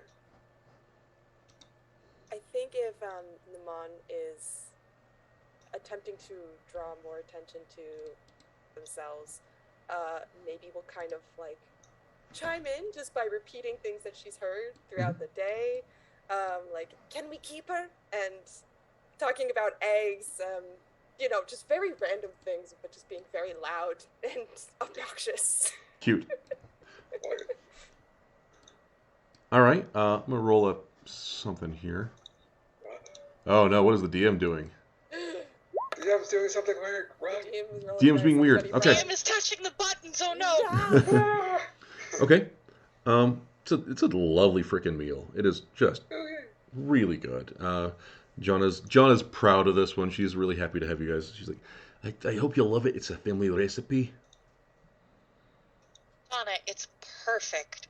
I haven't had a roast like this in... Shit, how old am I? I don't know. 15 years? Wow, that's a long time, love. I know. It's depressingly sad I've gone this long without roasting potatoes. This is amazing. Thank you. Yeah. I gotta sear the roast on like a hot pan first, and then I deglaze it with some like brandy. It's delightful. And then she throws it in the you oven. had me at brandy. And she's like, well, I'm gonna go get the my plate too, if I don't mind. And she kind of hobbles up and kind of crawls up on a bar stool, and it takes her a little while. There's a little bit of effort there. She's an older lady. She's like, ah. Can I give her a hand?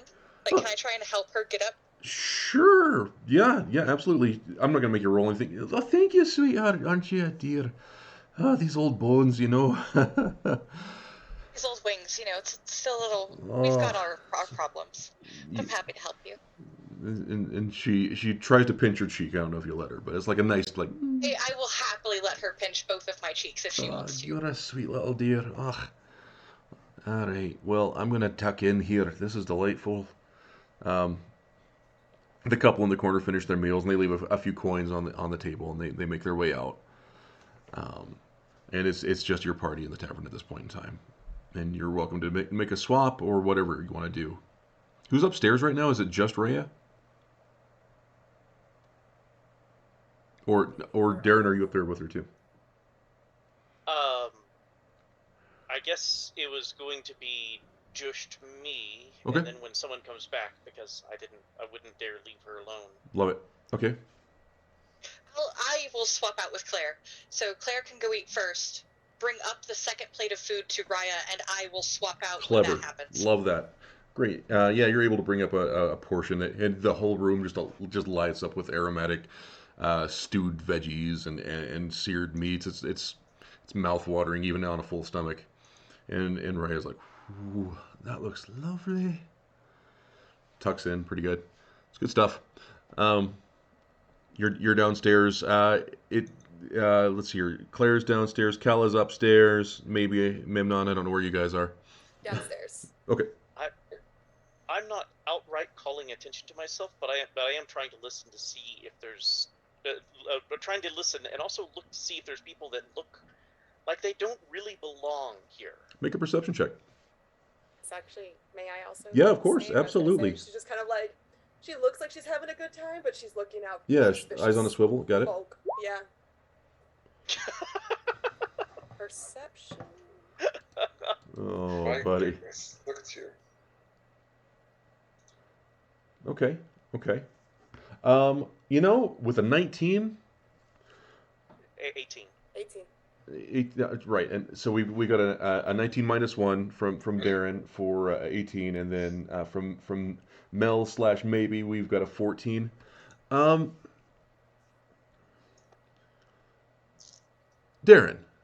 you noticed that couple left abruptly. Maybe when you came down, and maybe it was just the visage of a very dramatic looking tiefling. But they definitely hastened their retreat as you were coming down the stairs, and you're able to easily point that out to maybe. Would I be able to? Okay, I will assume that I can't do a further insight check to see the way they're moving is. You can open the door and look. I'm just gonna take a peek to Sure. see if I can get any insight as to if they are just scared of me or if they were if they're there to report something. Sure, give me an insight check. 13. It's hard to tell. You can see them kind of disappearing to the distance, and it looks like they turn left and head north towards Bavesk. Okay. The sun is pretty low in the sky. You have great night vision as a wingling. Difficult to tell at a 13. All right. Well, I'm going to enjoy. Then it's time to enjoy. But yes. Okay. Great. Meal is amazing. It really is. It is sumptuous. If you're saving room for dessert, it's going to be hard. I do not save room for dessert, and I don't know if anyone saw the picture that I posted, but yes, it's not really very pleasant to watch her eat, so she kind of hides it. I posted that little link to the picture. And Ron goes, "There's dessert? Yes." It's like, oh, is there ever a dessert? I've got something special for you, sweetheart. A sweetie for a sweetie. And she kind of hobbles down from her bar stool. She comes out and she's like, I've got little meringues and they've got little berries on top. They're local sweet berries. So, and she hands out like little meringue custards, in like a little like mini pie crust, and there's like a little berry on top. They're delightful looking. They're cute as shit. Look at the berries. Oh my goodness. And it goes, oh, You can eat like 6 of them at once if you want. You can go for it. Oh, There's tons of them. She just gets her dessert, looks to the Mon, and then looks back to, I'm sorry, Johanna, right? And she goes, "Can we keep her?" You can stay as long as you want, you little sweetie. Jaga, do you want to go traveling with us and just like cook us things? No. Squassit tried that back in the day, back when he was an adventurer, and I didn't want to do it then, and I don't want to do it now, love, but you're welcome to stay a while. That makes sense. I'm just gonna eat like 4 of these. They're really good. They're badass. I'm getting so hungry from your food descriptions. They're excellent. Yes, same. So hungry. Actually, what's his name? Does the started with an S? Squassit. Uh-huh. Gossett. Is he getting drunk and getting talkative? He's drinking heavily. It's hard to say. Give me a perception check on that. He's drinking like a fish. He's going hard, but he's a dwarf. Oh, wow. I'm hoping that he isn't super talkative because He is he is acting drunker than he is. You can tell with that. even with a 15, he's hamming it up a little bit. He's quite the performer, this Scosset. It's hard to know what his history is, but this guy is acting drunker than he is. You can pick up on that right away.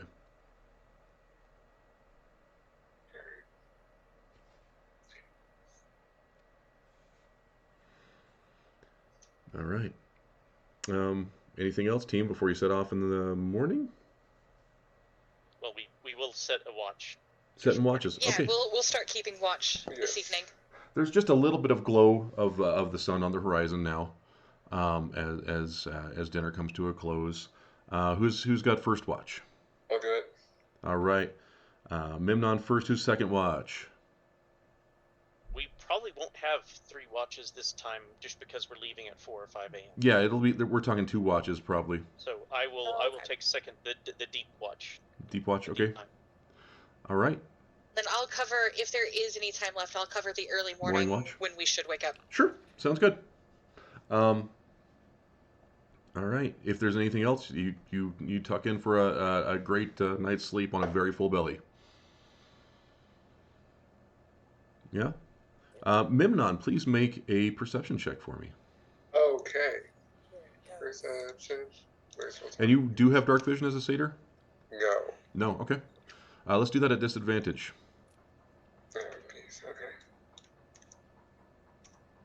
Okay. A 5. A 5. All right. Seems to be a still night out there, man.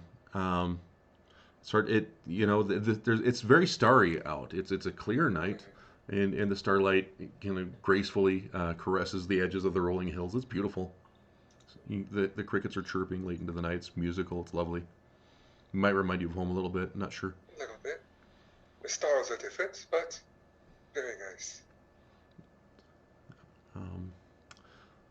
That's about it on your watch. Claire, you're up. You do have night vision?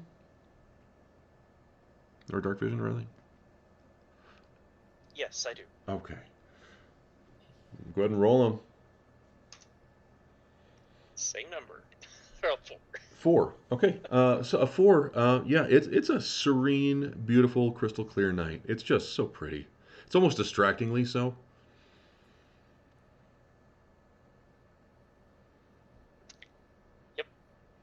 The stars are just. You with your keen eyes, you're able to even make out little constellations and perhaps even cool nebula formations. I don't know how good your eyesight is. It's pretty good though. But more importantly, did it look like I got distracted by squirrels? The squirrels have turned in for the evening, but maybe you're trying to pick out little squirrel nests in a distant tree. And then, around 3:30 in the morning rolls around. You're like, maybe I should rouse Kala, see if Kala wants to take just a quick look around or something, or maybe you guys just want to start waking up. It's up to you. Yeah, I can take a quick look around. I don't mind. Happy to do that. It's still dark out, but if Okay. you want to do just a final spot check, you're more than welcome to. I would do. You do not have dark vision, correct? I don't. Okay, it would be with disadvantage. I rolled the same thing 15. both times. Okay. It's hard to say if it's just the farmers getting up at the ass crack of dawn, or if it's something, a traveler or something nefarious. Hard to say. With a 15 though, you're able to see people starting to move along the roads a little bit. Off in the distance, you see maybe torch lights or something. I'll let Claire know that I'm not quite sure who it is, but there are bodies on the road. There are people walking. There's torches that I can see. We're in farmland. It could be farmers. It could be hunters getting ready for early morning, or it could be something worse. Gonna have to take our chances, though. I think. Eyes on a swivel. That's funny. And Rhea kind of. Is it time? She kind of rubs the sleep out of her eyes a little bit. Up and Adam, time to do a morning jig to get that blood pumping. But we don't want to go stomping too much. But we can at least shake our upper bodies. Okay, yeah. She's like half asleep, trying to just do whatever you're doing. Just, does this help? It wakes you up. I'm gonna have to do this a long time then, I think. Possibly. I don't know. I don't know humans. For Fongs, it helps. Satyrs, Fongs, whatever you call it. I'm gonna keep doing it, I think. I'm gonna keep doing it. Okay. Okay. Around 4 o'clock kind of rolls around. What are we doing, team? I will kind of jaunt downstairs and see what the interior of the inn's looking like. Like who's here, who might be awake, Sure. things like that. It's dark still down there, and you hear from a room in the back some loud snoring. Just Is it Jana or Scott's at snoring? it's impressively loud snoring, and you hear, honey, wake up! You're keeping me awake. Stop it! And it's definitely Jana snoring like loudly, like just a buzzsaw. It's impressive. And it's impressive. I love it. You know what? She deserves it. She does. She definitely deserves it. Jana deserves the world. Yes.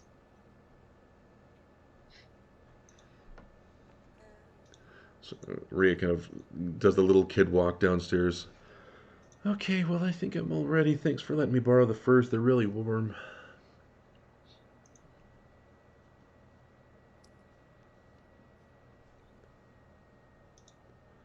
And she kind of just like stands near the door, kind of looking around. Stay bundled and quiet. Oh, We're going okay, to sorry. sneak out the back. Yeah, we can sneak out the back. Should we leave a note? Yeah. No. Okay. I could leave a song, but I feel like that would be detrimental. Good call. Okay. All right. I'm gonna roll stealth for her.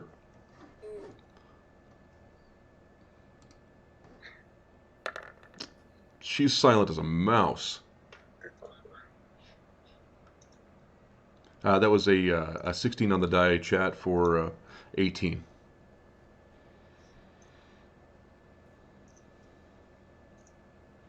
Should we all try to be stealthy as we make our escape? I would assume so. Mine is. So Mimon is rolled a 20, nice. Kala rolled a 13. Claire rolled a 4. And I think we need maybe to get you new roll 20 dice. rolled a 12. We've got some really great rolls. Our average is well north of 12 here. So, Yeah, well, they roll really good for perception. yeah, they're killing it on perceptions. This Uh, is true. Yeah, 100%. So Except that one time. if you look through the kitchen, you can see like a little door heading out to the back. There's a little privy out there. There's what appears to be like a little trash pile that they probably burned some of their refuse. You're easily able to kind of sneak out the back.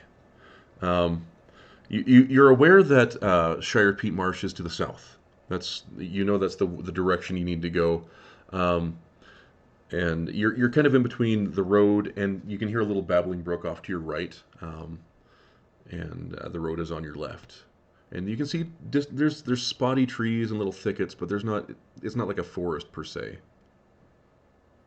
Did we prepay for our rooms at the halfway inn, or are we just skating out without paying for them? You paid for the first night. I'm gonna go back inside and leave like a pile of gold coins and a note for Scosset and Jana telling them, hey, thank you for everything, but I'm not going to sign it. Just leave Okay. 2 gold 2 gold. and the note for them. That's Assuming 2 gold's enough to cover It's a everything. generous sum. It's more than enough. Nice. Then I'll come tell everybody. We left money because we did stay here for a couple of nights, not just the one. And I don't like stealing rooms or food from anyone if I can avoid it. That Not a makes problem. sense. Love it. Yeah, it's a very generous total. Your total cost would have been about 4 silver for the entire party. Okay. So that's very, very generous. she'll feel good about that. That she's helping them out a little bit more than what others might. Ooh, what are we doing acrobatics for, Memnon? Oh, I'm sorry. That was I thought I could say. I was testing that beyond 20 thing. Oh, it works Sorry. good. Yeah, no, you did a good job. You did fine. I apologize. Do not apologize. You're fine, friend. Right. You're good. So we had a couple of random acrobatics checks. I was doing flippies, all right? Yeah, just doing backflip cool stuff. sater shit. You don't ask questions. Yeah, We're doing cool hot satyr satyr shit shit. today. Don't say her shit. He's entertaining Rhea as I go run off to go pay her bill. Indeed. Since this is a grasslands, Mhm. I'm actually going to pull out my longbow, Great. and I'm going to string it. And while I won't actually draw the bow, I am going to keep it in my hand along with an arrow, just in case. Okay, great. I'll let you guys know of a house rule I really like.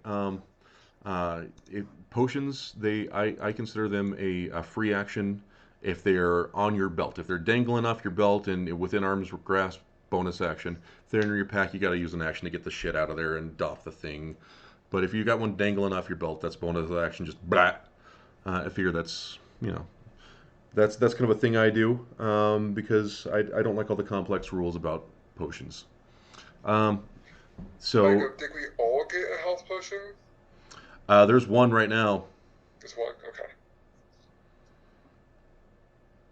All right, team. What are we doing? And while it was with me, I hand it to I hand it to Maybe, because Maybe? Maybe's probably the easiest to get between all the rest of us. I'll accept the potion. Also, I'm sorry. I wasn't. This is my own fault. You're because fine. I named my character Baby, but I think you said Maybe knows the way to. Yeah, I would think that maybe The marsh? probably is vaguely familiar with this area. I would of all the character races, maybe is the most likely to have been around in here in this general vicinity. Okay. So then, if she knows the general direction to Pete Marsh. Mhm. Yes, Peak Marsh. She's just going to point in a direction. It's kind of a little bit off the road, but still heading in the correct direction, and goes the safest route to go. Oh, did you do a Scottish accent? I'm impressed by you. Look at you. I'm trying. You did a great job. Thank you. Very impressed. That's an inspiration. Yeah, that's an inspiration. That's a good re-roll whenever you need it. I love that. Love that. Great. Okay, here we go. So you know the safest route to go. It is 4:06 in the morning. The sun is still down. It's not. You don't even have a glow on the horizon yet. I will be leading, and I do have survival as a proficiency. Great. Nice. All right. Are we proceeding stealthily? As much as we can till we're well away from the end. Okay. Give me a marching order just for funsies. Well, in the early morning when no one else can see, it'll be me leading. Okay. I would like to be beside Rhea, if that's okay. Yeah, absolutely. I could be last, that's alright. Okay. And Kala? Yeah, and I'll go in between Rhea and Maybe and Memnon. Great. So second from the end? Yeah, with longbow at the ready. Cool.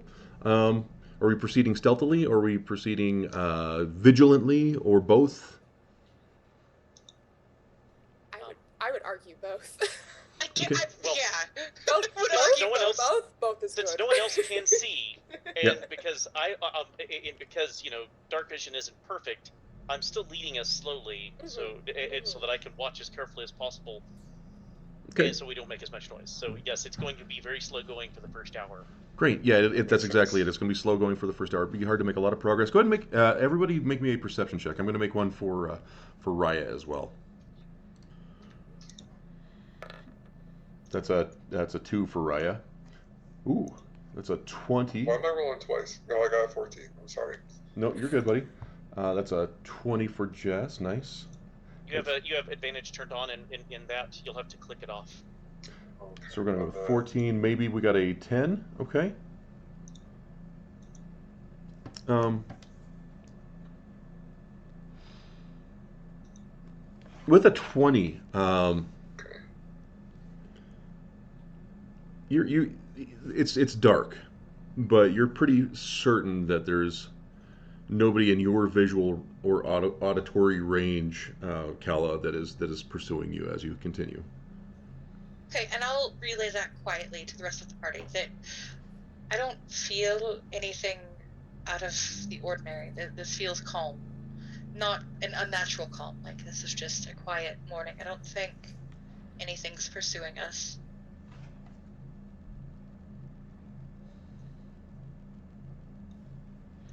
Good to know. And you have kind of an uneventful travel for until sun starts coming up a little bit. You're kind of just out in the open when the sun is rising. Uh, it's still kind of a cold morning. There's almost just a hint of frost on the tips of the grass. Just a hint of it. It's not like icy, but it's a cool morning. And as you go, the sun rises, melts that away. Yes, sir. Can we ask Nimon to be disguising our path while we're going? Because we said it eventually, but we forgot. But yeah, absolutely. Yeah. Give me a survival check there, Mimnon. Cool. Yeah, easily done. That's good enough. All but the most keen of eyes are not going to really notice. I mean, it's a well-worn path, but you're not leaving specific tracks. Okay. Given that we are going not along the roadway. Okay, are you guys going like off in the grass to the? That's what I thought. You can be. I thought. Isn't that what you pointed to? Maybe. Yeah. Okay, great. Pointed like a bit off the road.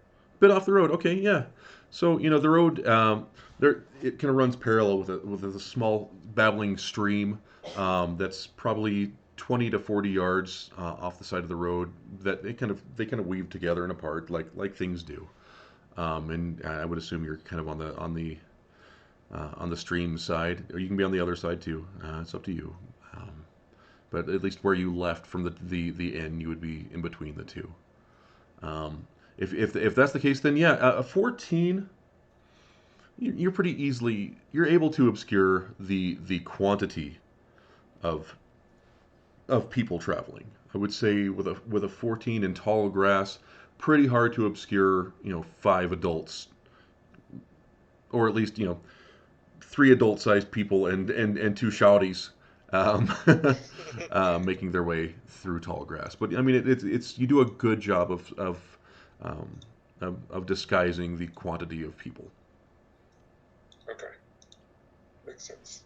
And once we get to daylight, I will actually turn over the leading position. I don't necessarily need it. Okay, great. Yeah, daylight comes up. It's about around like the 5:45 mark. The sun is clearly visible above the horizon. Whenever you're ready, Claire, I'll switch off lead with you if you'd like.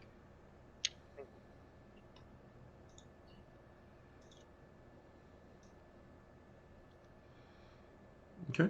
Do you continue traveling, trying to be stealthy, or is it? I mean, it's kind of a lost cause at this point. You're in kind of a flat land. You're welcome to give it a shot. It would be a very high roll.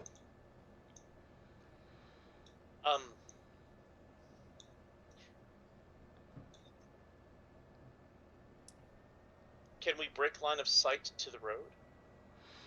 You can. You absolutely can. You would have to. I mean, yeah. You're off in the thick of it. Like the further you get from the road, the taller the grass is getting. It's pretty easy to hide. It's very difficult terrain, just because it's like tall reeds and bushes and shrubs and scrubs and things like that.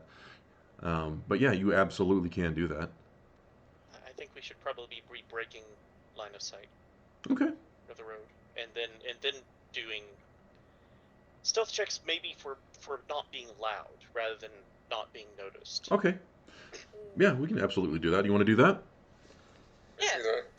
Yes. Great. Yeah, go ahead and give me another stealth roll. Then we're just trying to not bang our armor and shields and weaponry together. Okay, 13 for Memnon. We've got got an 11 for Kala. And we've got an 11 for Claire. And maybe was it a 7? Or is that our old 7? It was a 7. It was a 7. Okay. It was I mean, unfortunately a 7. You're a Claire. What kind of armor is maybe wearing? She's wearing studded leather armor. Okay. Okay. Um, I would say is she kind of excitable? Yeah. Yeah, she's definitely very excitable. Okay. I would say everybody's doing a pretty good job. Every now and again, there's kind of an excited exclamation of something that maybe heard that was relevant to the scenario. Silent as a mouse or something like that. I don't know. I'm not going to play your guy for you. Amazing. You get kind of hungry. It's about midday. There's plenty of butter tarts in Rhea's pockets, I'm assuming. Got some rations. Oh, that is correct. She's like, Yeah, I'll pull a ration out of my bag and offer it to Rhea, so it's a little more substantial than pastries. oh, she's like, Despite the fact that Kala would live off of them. she's like, all right. How about a trade? I've got lots of these. Thank you, maybe. There's probably 16 of them. Is there something that is there like a bunny or something that I can try to shoot along the way? Make a survival check. All right, we will try that again.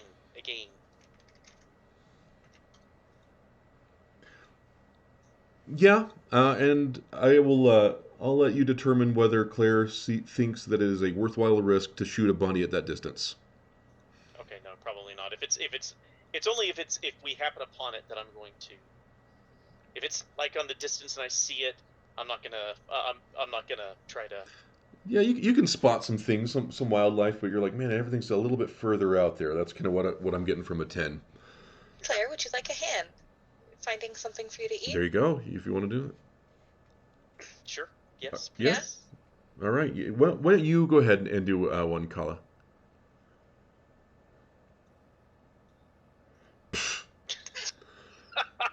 So Claire Ranger, rolled a what can I 10. say? The It's Ranger's like, gonna- hey. Kala rolled a 23. And you're like, check this out. And Kala kind of overturns a hollow log very cautiously, very quietly, very stealthily. And there seems to be some sort of large snake trying to hide from the rising sun. It seems to be in kind of a semi-hibernation state. Okay, I will try to kill and eat this thing. Easily done. I'm not going to make you roll for that. The thing is Okay. asleep. You just coup de grace this thing, and Yes, so it doesn't even see it or feel it coming. You've with a 23, that thing is at your mercy. It's pretty big. It's like a big fat bull snake. It's I'm not going to get too gory because I don't know where everybody's lines and veils are, but it's recently eaten, and this could be a turducken situation if you want to get real creative with it. right? No, I don't think I would want to do that. And I'll share it with anyone who wants it, but I'm also not cooking it. Got it. Just mowing down on some snake tartare. Uh-huh. A bun snake and.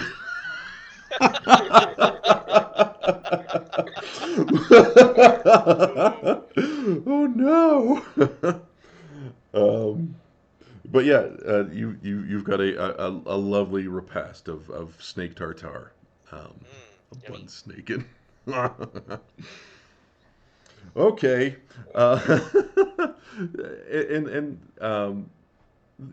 you managed to keep traveling. And the sun begins to grow lower in the sky. Are we proceeding in the same fashion, kind of off to the side? Definitely. Yeah, I think so. Yeah, Okay. and I'm assuming we've made about a quarter of the progress, so it'll be in 3 or 4 days. Honestly, like at this point, I'm going to say you've made about a third of the progress. Okay. I'm going to roll another. What is the DM rolling roll? Okay. Ah, Great. So can we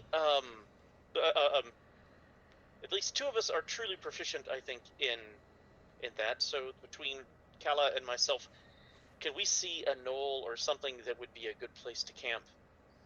That might even hide smoke, a fire from a smoke from a fire if Sure. we decided to have one. Anybody that wants to help look around for a nice spot to camp for the evening, give me a survival check.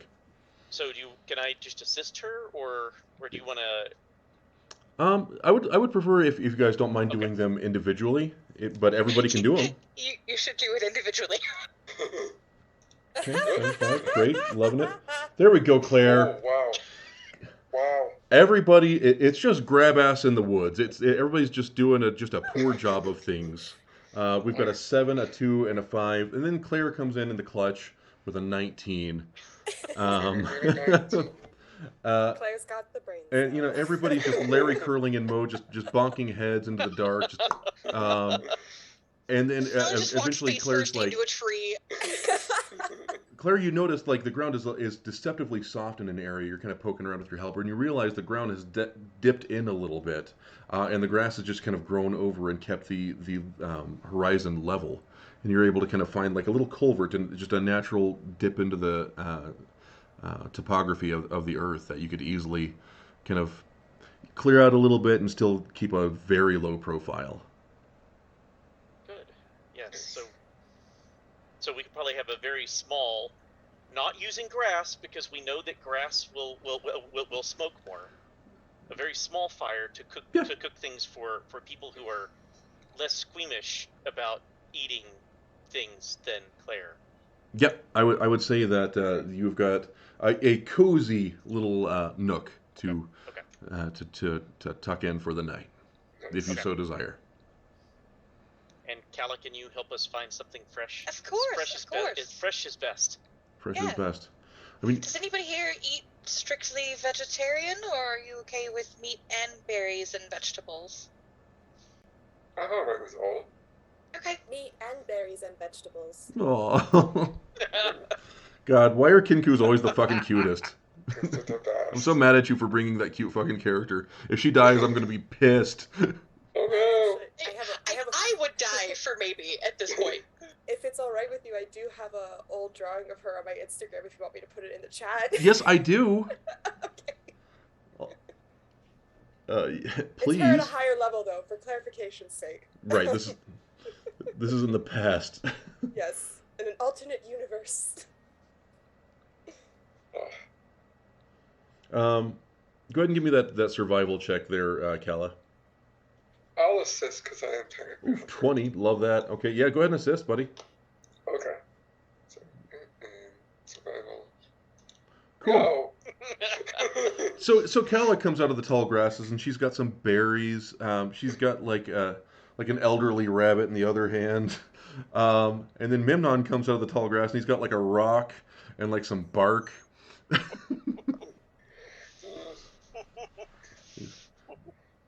Well, I wasn't sure what humans eat, so I got this rock and this like really old piece of wood. Well, the wood will probably be pretty good for the fire. It's true, Okay. and it's a piece of flint. He's got a piece of flint and some dry bark. Woohoo! He did his best. On accident, and it worked. Yes. I'm assuming you make like a small fire, like a low key, not like very low key. Yeah, Okay. just something enough to cook food. And when I go to prep the rabbit, I'll make sure that I keep a portion of it raw for Claire if she prefers it that way. I don't have to have it raw. I mean, I just don't want it overcooked. Okay. I'll cook it however you'd like. Ask Jesse what overcooked is. Oh, for me, it's like anything beyond like medium is overcooked. Yes. You want to do if you're trying to like make a whole thing of it, we could do a performance check. Otherwise, we can just say you do an adequate job. No, that's not. Let's not ask the ranger with a +0 performance to roll for that. Great. We'll just call it you do an adequate job. I'll tell you what, you could do survival. You want to do that? I'll do something cool for a nat 20. 18. She does a great job. It's awesome. The berries become more than a garnish. They become part of the experience. pretty impressive. Amazing. And Ryan's like, I wasn't expecting to have such good company and such good food on the roads. Thank you. You're a much better cook than Tyron. I've had to live a lot of my days on the road, so you adapt very quickly on how to make food palatable. Palatable. It's a good word. Well, thank you. I don't want to take too much. I've still got a pocket full of these tarts. I don't know what I'm going to do with all of them. But don't tell your bird friend because I don't want to hurt her feelings. But I've got so many. It's just an obscene amount of butter tarts. I'll make you a deal. How about I give you my portion of rabbit for like 10 of your tarts? Oh, you've got a deal. Thank you very much. Okay. Absolutely. She's still got like I'll give way her more my of them. plate of the rabbit and just take all the tarts and put them in my bag. And Fantastic. slowly just eat them over the next couple of days. Great. Okay, easily done. They're still pretty damn good. Sorry, Mel, I talked over you. No, you're fine. Can I perhaps make a perception check to see? Yeah, please do. I'm not rolling sleight of hand. All right. I have a passive perception of 14. Can I just jealously sit on the other side of the fire wanting tarts? I am going to roll sleight of hand just so we can know where these numbers are.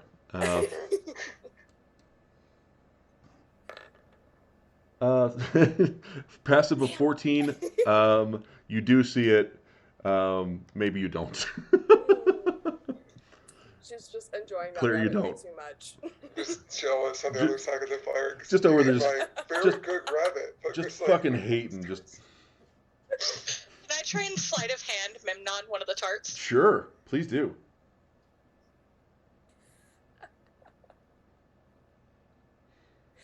Oh, everybody sees that shit. She rolls a 6. 19 and rolled over to the 3 at the last second. Everybody sees her like cumbersomely like obviously trying to like sneak some butter tarts over like and like just down low like trying to like hot hand. There's like I don't know how many it is, but an adequate job was not done on this day. There's like 5 tarts in her hand and she's just trying to figure out Memnon, help. One takes one, a few of them, and then gets very obviously just like a tart. Just like makes a pose and like a thing of it. Like a real thing of it. That's funny. Yep. Tater Bay instead of Salt Bay. Okay, friends. Who's taking first watch? If it's still light out, maybe we'll take first watch. Sure. It's the sun Or is if it's starting like to go down, yeah. but you've got a little Yeah. bit of glow. Mm-hmm. Cool. First watch, maybe. Who's got? We'll call it just 2 watches. Let's not belabor this. Then second watch, the dark watch will be Claire. Okay, great. First watch. Unless there's any more RP you guys want to do, we're gonna go right into first watches. Right. Okay, maybe roll them. Oh, that's much better. Okay, 18. With an 18, you see dim lights in the distance, kind of passing by on the road. It maybe like a small lantern or something like that. Just a little bit of light emanating from something. Then you see it double back and head back the other way. Ooh, that's suspicious. I think I will wake Calla, or I'm sorry, Claire, a little early, and go, bad news, and point out the receding lantern light. Okay. Claire can see it easily. Claire, you see a huddled little group of humanoid figures on the horizon as maybe kind of gestures over. Do they look? They're huddled. Does this look like they're bulky as in armed and armored? Make a perception check. It's a little far away, even with your cool, nifty devil eyes. Nope. Hard to say. That's a 2 on the die, -1 for 1. Chat. You can see multiple figures and a slight glow of some kind.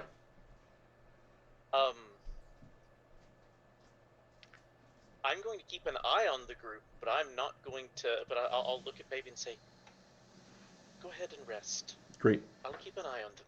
If they do anything, I will wake everyone." Kind of nod nervously and go, "Stay bundled and stay quiet." Oh. Claire, give me a perception check with advantage now. Because you're aware that, like, there's somebody being fishy on the road. Okay.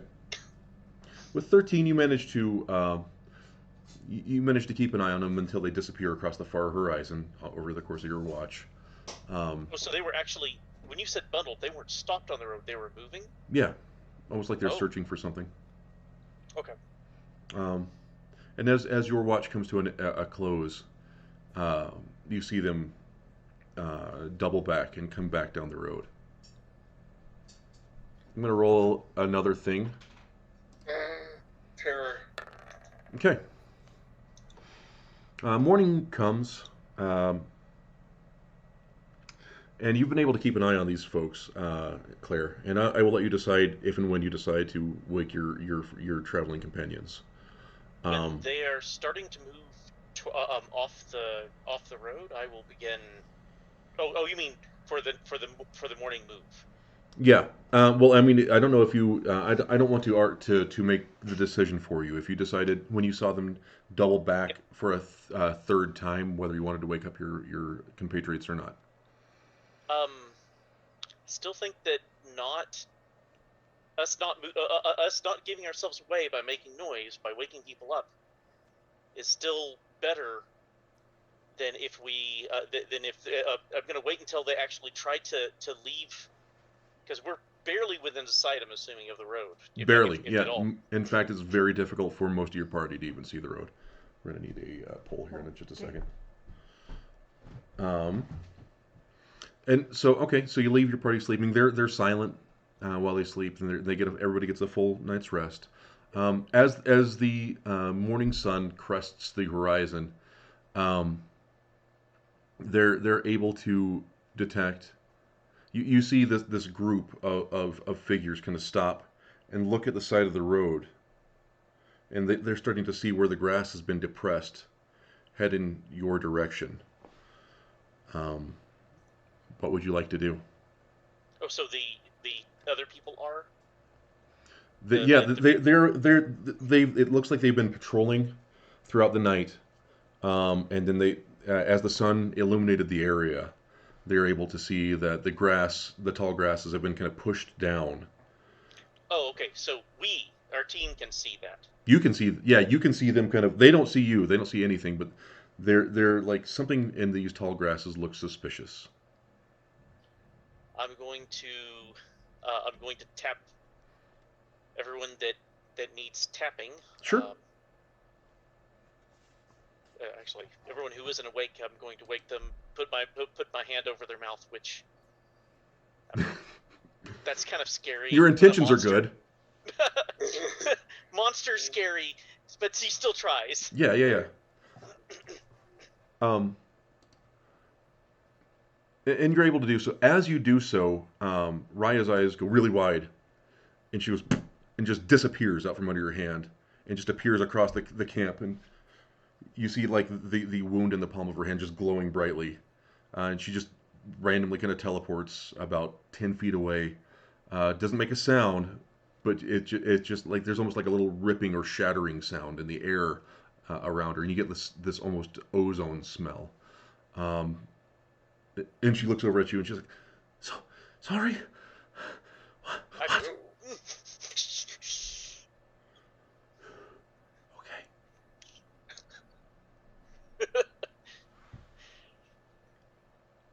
Okay. She's standing up, or is she more? She's kind of like, when you're like, you've been laying on your back and you kind of brace yourselves on your hands pressed against the ground and you kind of sit up. She's not fully standing, but she's kind of pressed upwards. I would say her eye line is still kind of under the tall grasses, but just barely. I'm gonna try and sneak over to her and try to get her to lower herself down a little bit more. And she's just kind of clutching her hand a little bit. So kind of like rub her on the back and try to get her to calm down a little bit. Be like, it's okay, just be careful. And after she did that, I want to make sure that the sounds of the party are of the search party aren't getting louder, as if they detected something. Not at this time. Okay. Well, that was interesting. Yeah, sorry, it happens when I get scared or angry now. It's okay. It's okay. We can accommodate for that. Just try to be quiet. Come back to the camp. Okay, sorry. She kind of crawls over.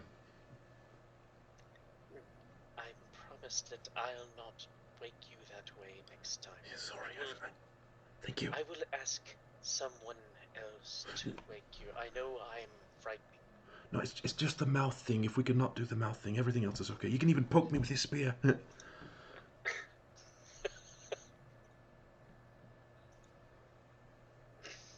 Okay, well, are we just hunkering down, or are we getting ready? Okay.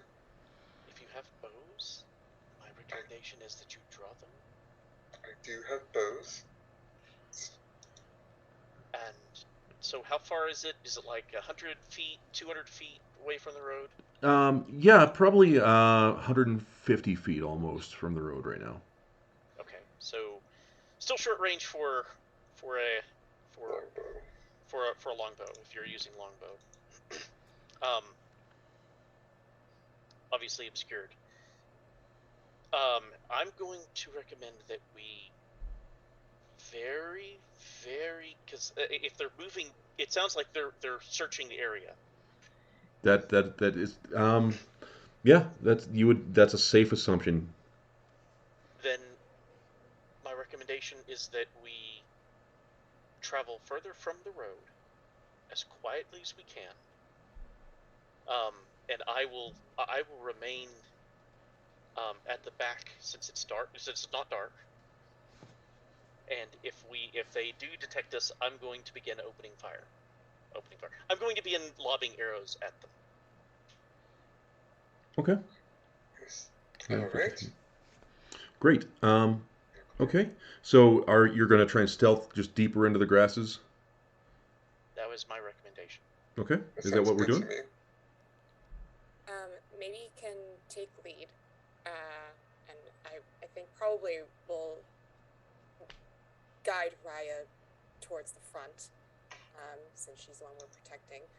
And if our pursuers are behind us for now, Yeah. further away from them as possible. And she'll pull a crossbow, a light crossbow, as well. Great. Excuse me. Just ready to go. Just a small little bird child with a crossbow. Love it. Okay, everybody give me a stealth check. No whammies. I did great. Ooh! Everyone else is throwing pretty Okay. okay. I'm going to roll one for Rhea. She's killing it. Yeah, absolutely. You're able to keep pushing deeper and deeper into this to the thickets on the far side of the road. While we're doing that, I'm going to try to do what I can to disguise to move the grasses back up with my other hand. Sure. Give me a survival check.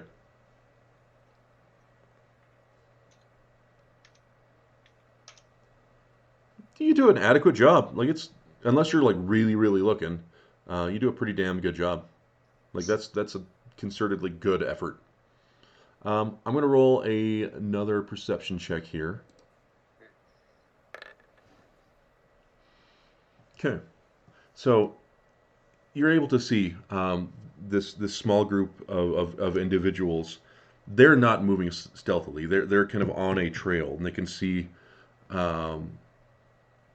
They're just kind of tumbling through the brush. They're not trying to be stealthy at all. And you see them kind of weaving around and kind of following the path where you went. You see as you escape into the thick brush, you see them come across a small campsite with still warm coals. Did somebody make an effort to? Okay, So there's still some warm coals, and then you see their heads kind of look up in your direction, and they start trudging through the underbrush much faster. What are we doing, team? Salvo? Opening salvo? Opening salvo? I don't want to open salvo. I have okay. I'm gonna hold everyone's fire until I can see what they are. Well, that's a great question. I'm going to have everybody make a perception check to see what they are. Okay. Maybe and Claire do an adequate job. Memnon, you get a pretty good idea too. Chat, we're going to have our first poll. What are they? Laura. And this, by the way, this is going to shape so much in the future. Laura, what do they see? Do they see goblins, or do they see weird, creepy cultists? How many minutes? Give me 1 minute. Are we abstaining from this vote? No. No, knock yourself out.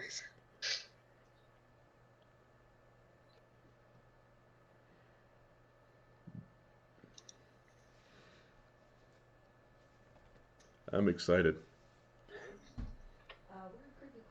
There's a whole lot of votes for one of those things. Yep. Apparently everybody likes cultists. Apparently everybody wants cultists, myself included. Are we in a cult?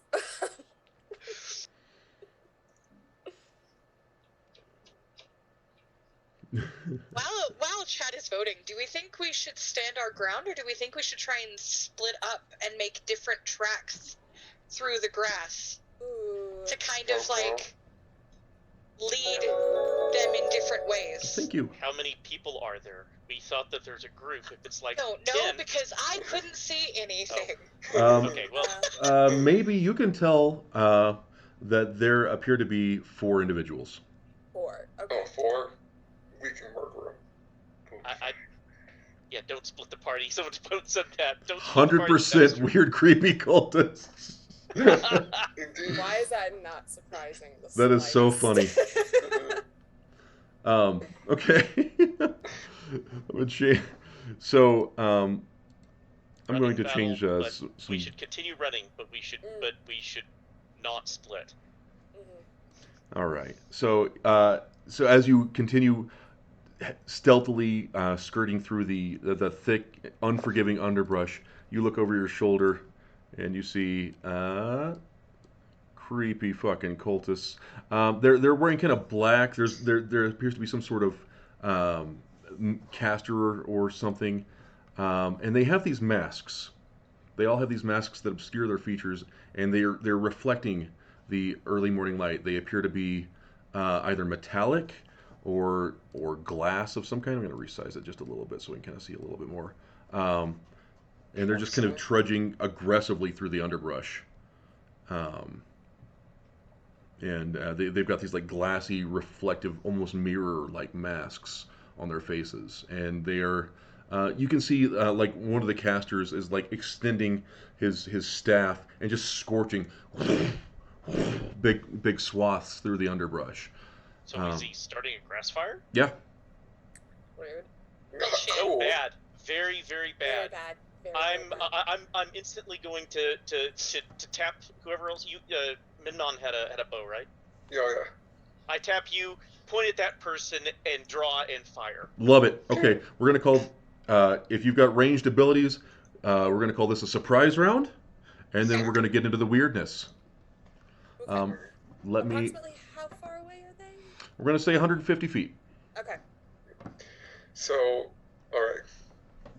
So you guys, I'm going to put you on the map. I've already assigned control of the bad minis that I've given you. Sorry about that. They're not good. Let's see here. Let me move this guy to the token layer,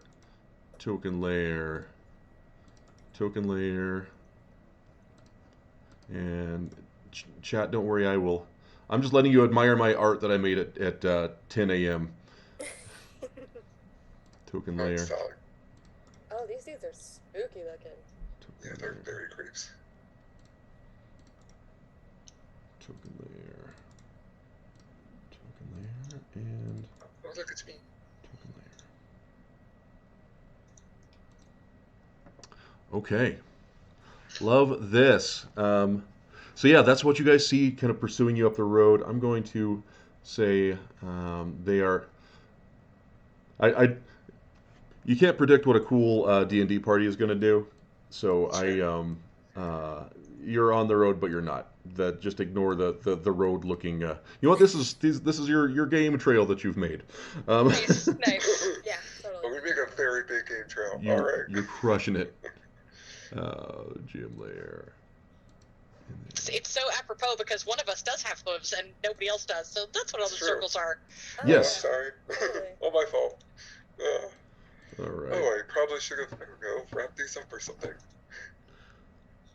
Okay. was all the dope satyr shit from was earlier, all the all your dope satyr backflips shit. and everything. That's Yeah, what it that was. was it. Mm-hmm. Doing hot satyr shit. Yeah.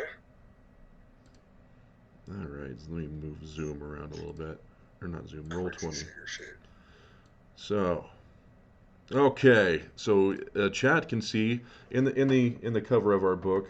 I'll go ahead and let you guys kind of position yourselves.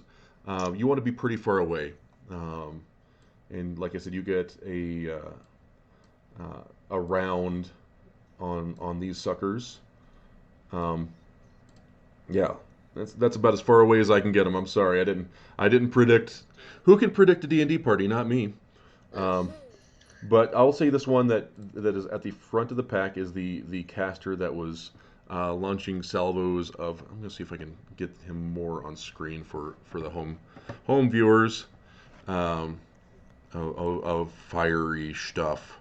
There we go. Stuff. There we go. Which one is supposed to be me? Let's see here. You are. There's a like a. It's got this one. Can you control her? Yep. Okay. It's a lady with wings. It's the closest I could get. The minis are going to be notoriously terrible in this because I don't know what characters look like until the robot draws the people. Right. So. Okay.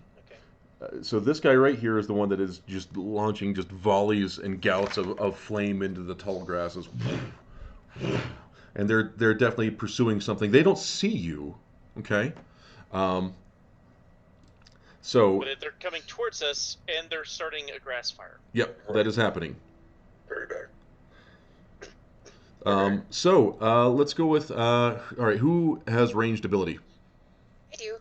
I think everyone. Okay, I guess first things first is we should roll. Maybe have ranged attacks. Perhaps. I have some, but I don't think I have anything that's 150 feet. Okay. Do you have anything that would be like at disadvantage or anything like that? The crossbow. And I think we're gonna call it 100 feet because that's Okay. how big my map is. Okay. Let's see. It looks like I think at disadvantage I can go up to 320 feet with the crossbow. Can- And then I have guiding bolt, which does 120 feet. So. Okay. Well, I will let you determine what you want to do. I'm going to roll initiative. Like I said, you guys get a round where the bad guys are surprised. Give me one moment here to set that up because I didn't have my initiative tracker up.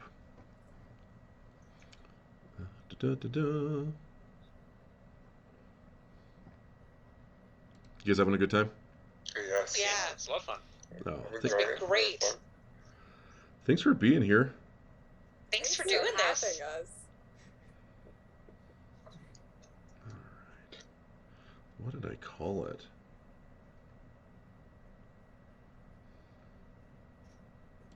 Are you having fun, Jesse? I always have fun. I like DMing a lot. It's my favorite. It's fun. Let me edit this encounter real quick, just because the encounter I had saved is no more. But that's okay. It is. I am able to easily find my goblin encounter, but I don't want to reskin it because I have some fun ideas for the different mechanics at play here. And oop.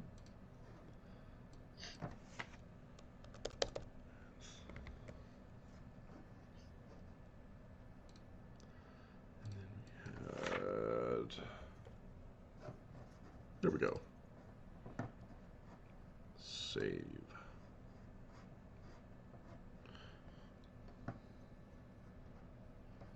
Resume encounter. Alrighty. Go ahead and, if you don't mind, selecting your character and then rolling initiative in D&D Beyond. Sadly, this is not in D&D Beyond. Yeah, No problem. I see this now. Half the time it'll let me roll it in D&D Beyond and put it here. The other half the time, Roll20 is like, no. Okay. Mine, that's strange. Okay.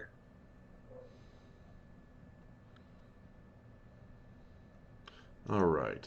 Player beings. Man, that's a lot of players. Wow. All right. So we're going to roll for these guys.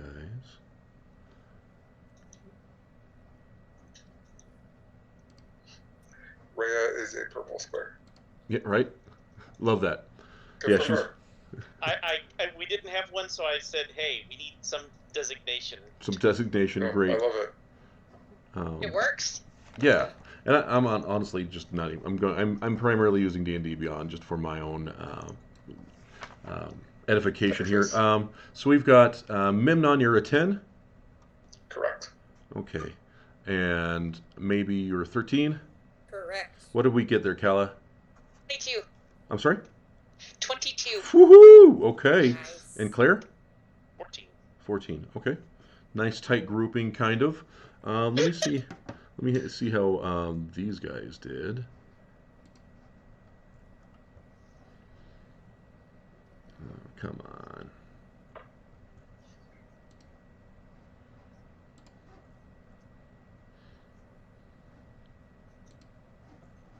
Going to. There we go.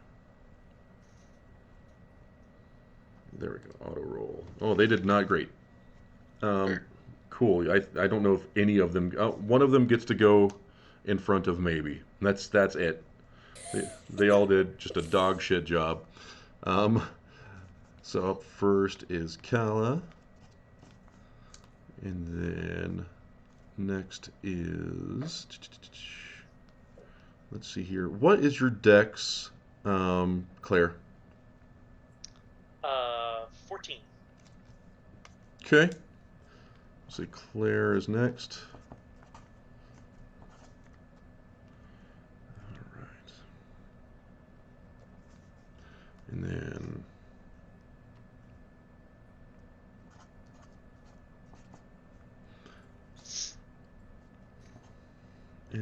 we have, let's see here. We had 13 for maybe. Call me maybe. And then we have Memnon. Man, these guys did a poor job.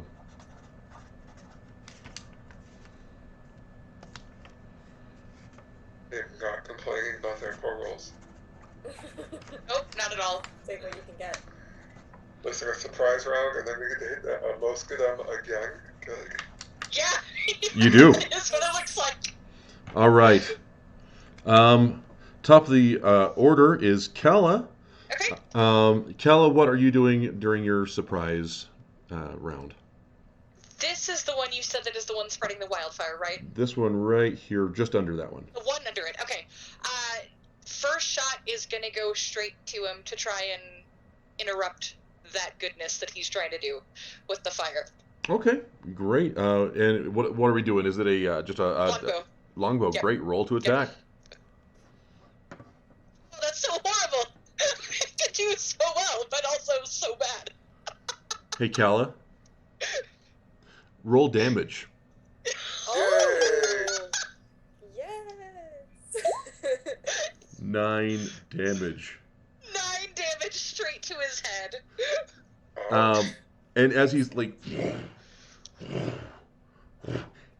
You're a small creature, yeah? You're tiny. Yeah, This she's this 4'6". this tiny bow kind of pins his staff arm to his chest, and he takes a knee and he kind of looks up and looks around wildly. Great shot. Okay, up next you're Claire. Okay.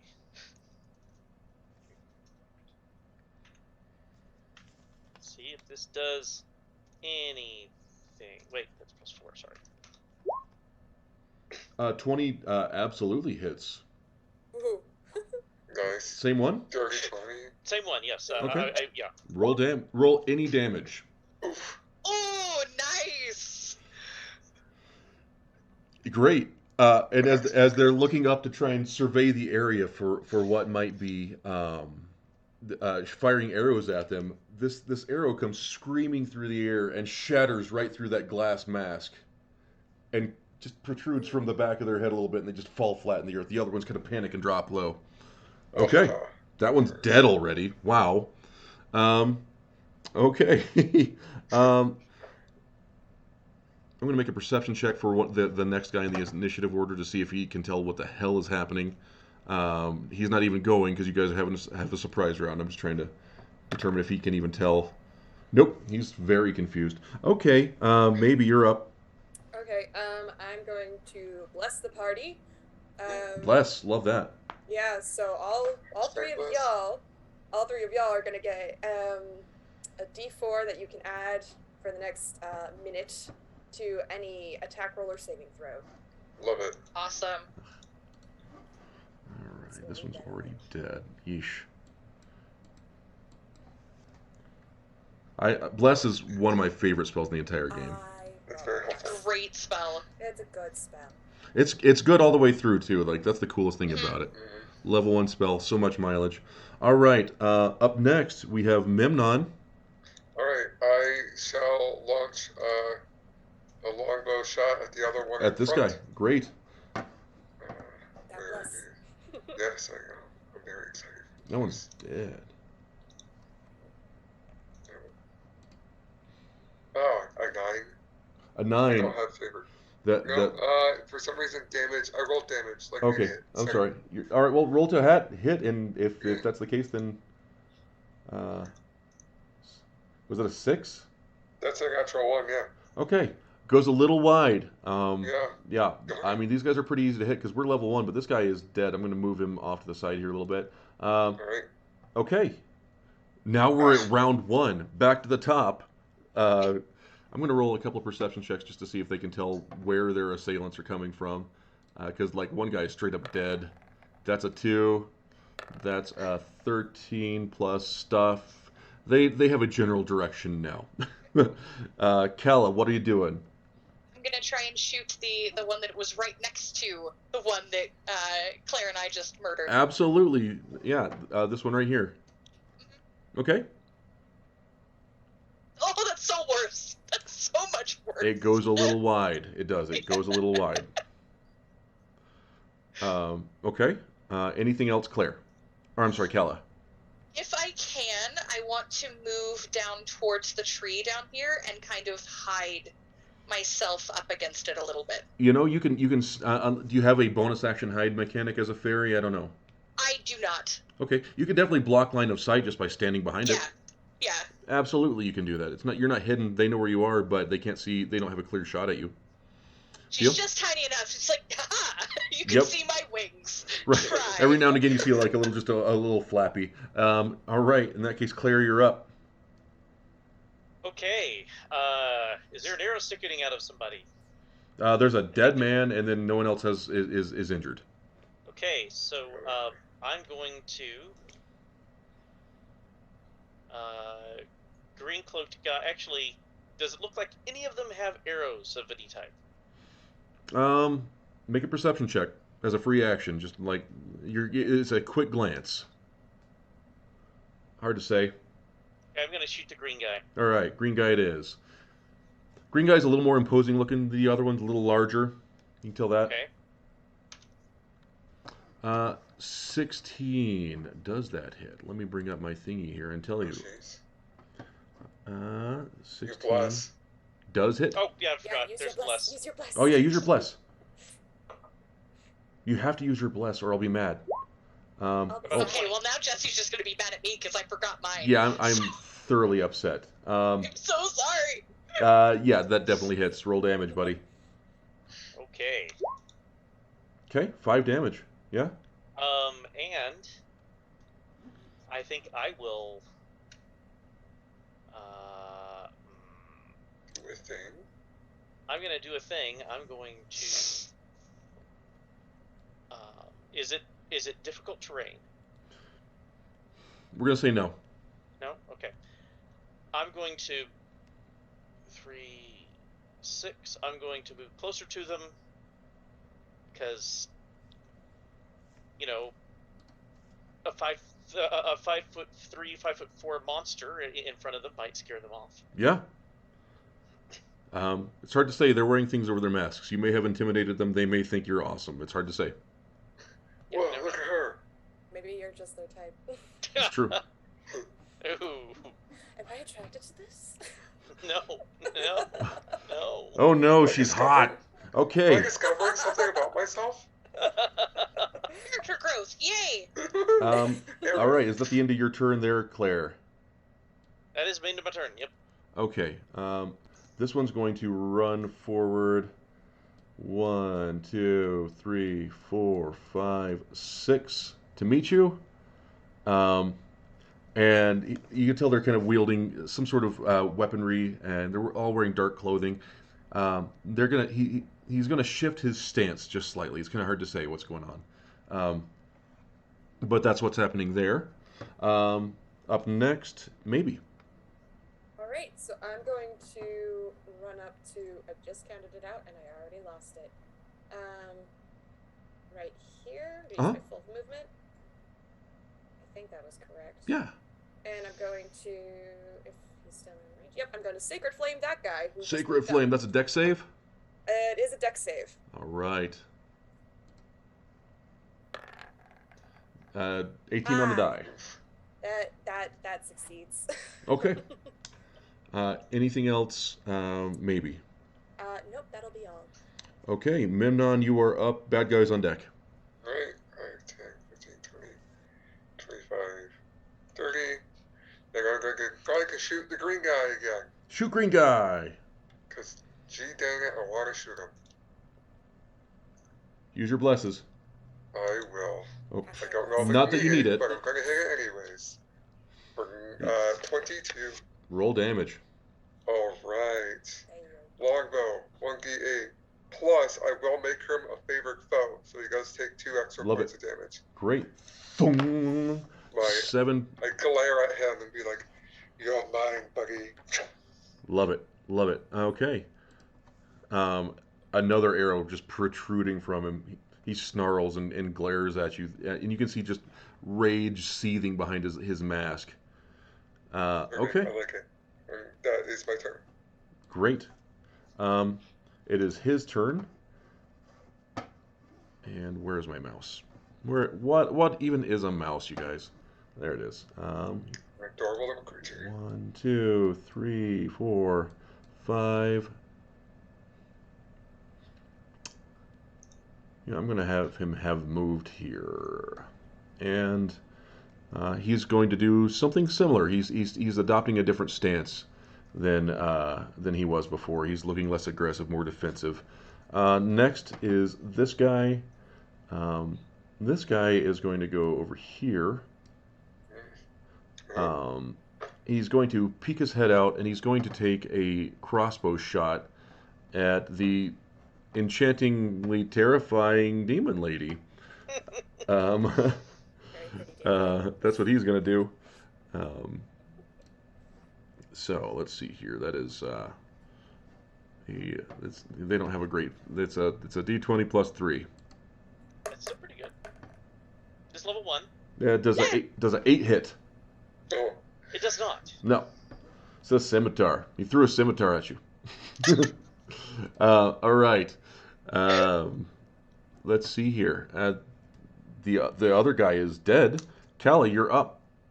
Okay, I'm gonna move to here, so step around the tree, and try to shoot the person in green again. This time, remembering if I fail my roll, or think I have bless. I can You have add bless. to it. You Well, have no, bless. you always use You bless. are blessed. Okay. Let's roll that, because a 14, let me do Yeah, bless, add bless, a d4 bless. to that. Let me roll a d4, roll 20. How about that? That'd be great. It's going to do it. It's going to let you. It happened. Nice. Yeah, an Nice. 18 to hit. Absolutely hits. 10 piercing damage. You guys have definitely taken a big chunk out of the biggest and scariest guy here. Good. All right. Anything else, Kala? I'm going to use the rest of my movement to move forward and kind of close ranks with Memnon and Claire a little bit. Okay. Sounds good. Claire, you are up. Bad guys on deck. Let's see.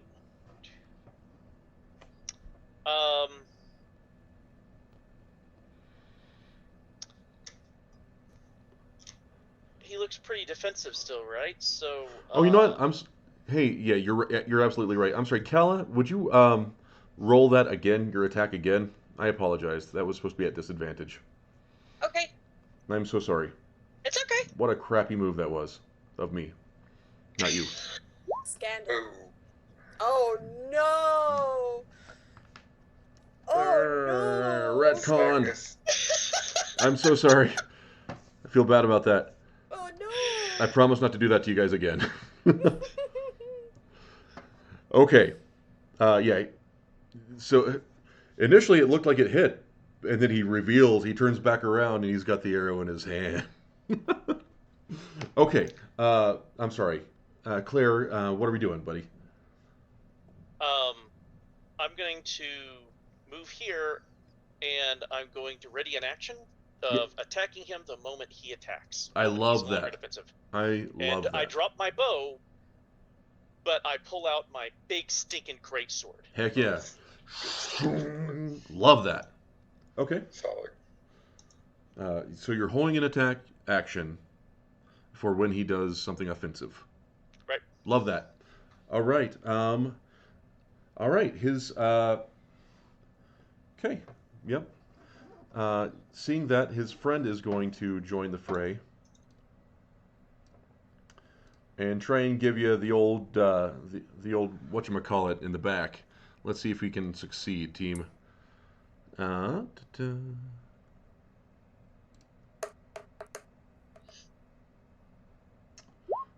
18, I believe, does hit. That totally hits. All right. We are going to roll that damage. That is 6 slashing damage. That's pretty darn good. It's, how you doing there, Claire? She's bloody, I believe is the term. Bloodied. For half. All right. As he pulls this nasty-looking jagged scimitar out, he looks at it. What color is Claire's blood? It's still red. And you see him kind of lift his mask a little bit, and he just kind of licks the blade. Super creepy cultist. Yep, super creepy cultists. That's what we're fighting. We elected to fight those. Target check. When he does that, you hear like this little lightning sound in the background. You see Rhea just kind of disappear and then kind of reappear, kind of up here as she begins to kind of panic, and she's got this just like wide-eyed look, and you can just see her kind of blinking around, and you can kind of hear her crying and screaming and panicking and making just very troubled noises and just disappearing. It's like she's completely out of control of this ability. All Where right. did she appear? What's that? Where did you say she appeared? She's back here somewhere. She's out of the fight. We're not Okay. going to make that part of the Okay. thing right now. Just bopping around. Yeah, she's Christmas tree. Nightcrawler, but with no direction or control or ability to determine where she's going to end up or when she's going to go. All right, up next we have maybe Memnon on deck. Okay.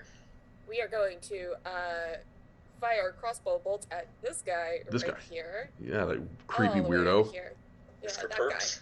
guy. And That weirdo. you can be blessed too, right? You're blessed too? I can only bless up to 3 creatures at once, so I bless everybody else but myself. Oh, Yeah, I you're don't. so selfless. I don't have a second level spell slot. Otherwise, I would have. All right, let's. I mean, we've got the inspiration points. Let's hope. Yeah. You do have it. Oh, that is incorrect. What? What has happened? Please. That's not correct. Oh, Woo. hey. All right. Cool. That probably hits. Yeah, I think an 18 hits, Yep, right? it does. It does. Roll damage, friend. Oh, okay. 7. 7. Whew, he's looking rough. Level 1's a wild level. It is. Level 1 is very high stakes. Yeah, it is. It is. All right. That will be my turn. That's a great turn. I mean, 7 damage. That's way more than half of what he has on available. Memnon, you're up, and then bad guys. All right, I will drop my longbow and draw a dagger and a sickle in my left hand and rush forward. Okay. I will try to use my action to dagger stab. Okay. I'll add bless. Even Definitely though I don't hits. need to, but it's fun to hit it. Yeah, come on. Overkill it. Love it. Okay, All 22 right. definitely hits. He's not my favorite foe, so we're going to ignore that damage. So it goes to 4. And then I'm going to bonus action sickle slice, Okay. which critical hit, which is only a D4 because I go. It's 2d4 though, because it's a Yes, it's 2. 2d4. awesome. Let me see if it works. How do you want to do that, buddy? All right, I will stick him underneath the ribs with the dagger, and then looking over toward the blinking mad girl, Uh-huh. like, "Don't worry, lass, we got this." And I'll just like the guy across the neck. Great. He crumples like a pile of just discarded meat at your feet, just unceremoniously almost. And you would think, right, that she would take solace in this, but the teleporting accelerates, pop pop pop pop pop pop pop pop pop pop, as her pulse accelerates. Great round though. This guy is dead. So we are at, man, there are 2 guys standing now. This guy is going to take another. He's going to shoot another scimitar out of his crossbow at Claire.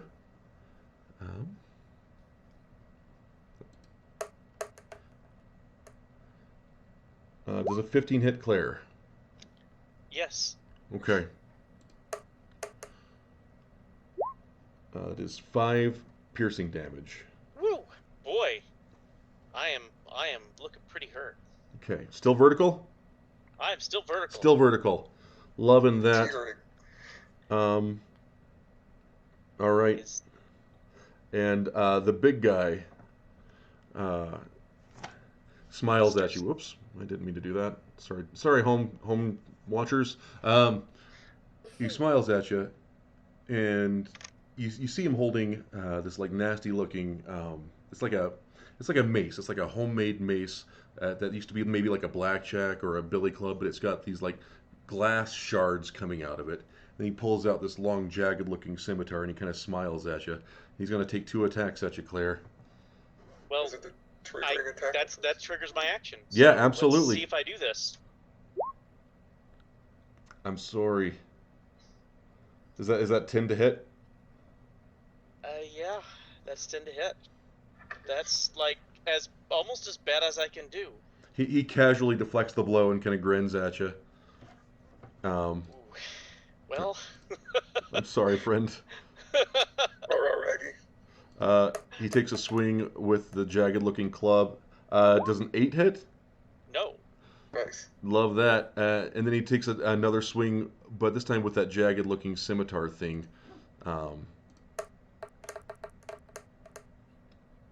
Does an 8 hit? No, it does not.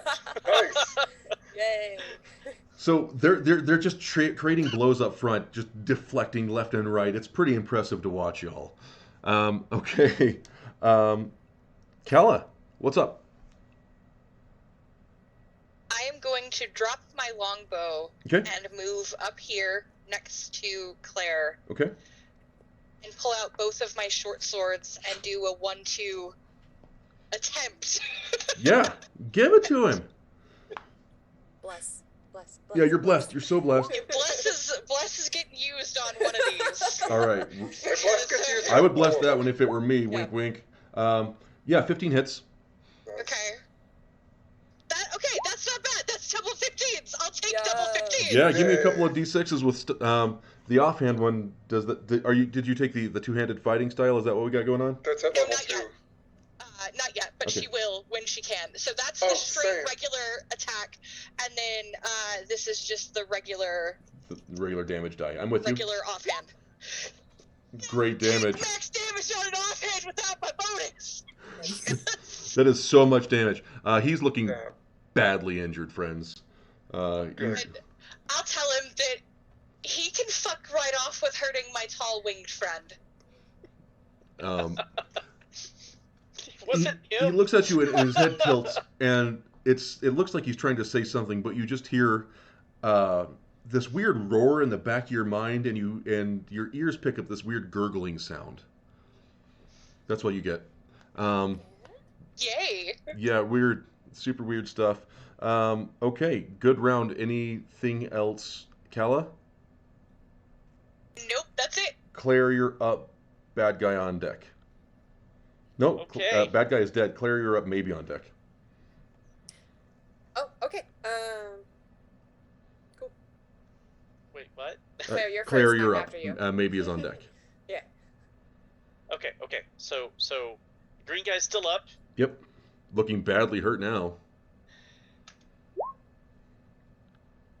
13 just misses. You know, maybe I shouldn't have ever swapped to. Maybe I should be using halberds instead. I have one, but oh well. I'm going to second wind. Hell yes, second wind. Hell yes. Please. Okay. Not bad. Not bad. I'll take it. I realize chat probably can't see all of these numbers. Claire just missed that last swing. Just missed. And regained 9 hit points. That's amazing. Because these guys don't hit for that much more than that. Okay. Good round. Claire, any other things? I got nothing. That's Okay. it. All right. Maybe you're up. Mimon on deck, and then bad guys. This guy over here, he's still kicking, right? He's fine. All right. In fact, cool. he's kind of hard to We're gonna- see. We're gonna try to make him not fine. Okay. So we're gonna move. Let's see. 1, 2, 3. Yeah, we'll move like there. 1, 2, 3. There we go. We're gonna move there. And we're gonna Mhm. sacred flame this gentleman all Great. the way over That's a here. save. Dex save, yeah? Mm-hmm. No. Ooh. Nice. He gets to add stuff to it, but he can't add that much. 6 radiant damage to that guy. Love it. All right. Anything else? That's Maybe. gonna be my turn. Okay. Good round. That's very good for Sacred Flame. That's as good as it gets, isn't it? Or is That's it a actually DA? pretty solid for sacred flame. Almost as good as it gets. Yeah, it's pretty good. Yeah. All right. Cool. Mimon, you're up, my friend, and then bad guys. All right. So once again, I'm going to target double stab. Yeah. Double. So, down Give him the here. double. 17 hits. All right. And then he is the favored foe, so Love he that. gets the extra 3. Hey, real quick before you take your bonus action, how do you want to do this? Awesome.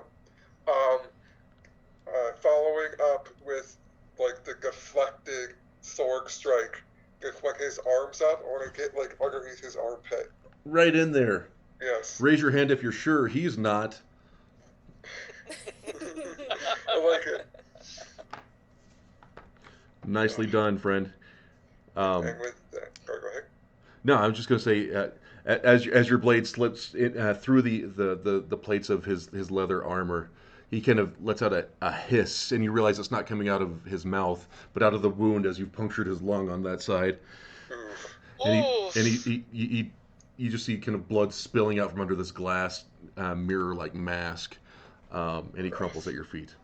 Hey, wait. All right. And then I took 2 steps, so 3, 4, 5, 6, and then I'm going to basically go here and then mirthful leap over to here, Uh-huh. which is just I just jump Yeah. basically, and then I can add something to my jump distance. I can add an extra D8 to my jump distance. So awesome. Yeah, use it. You're a satyr. Use it. Yeah. All right.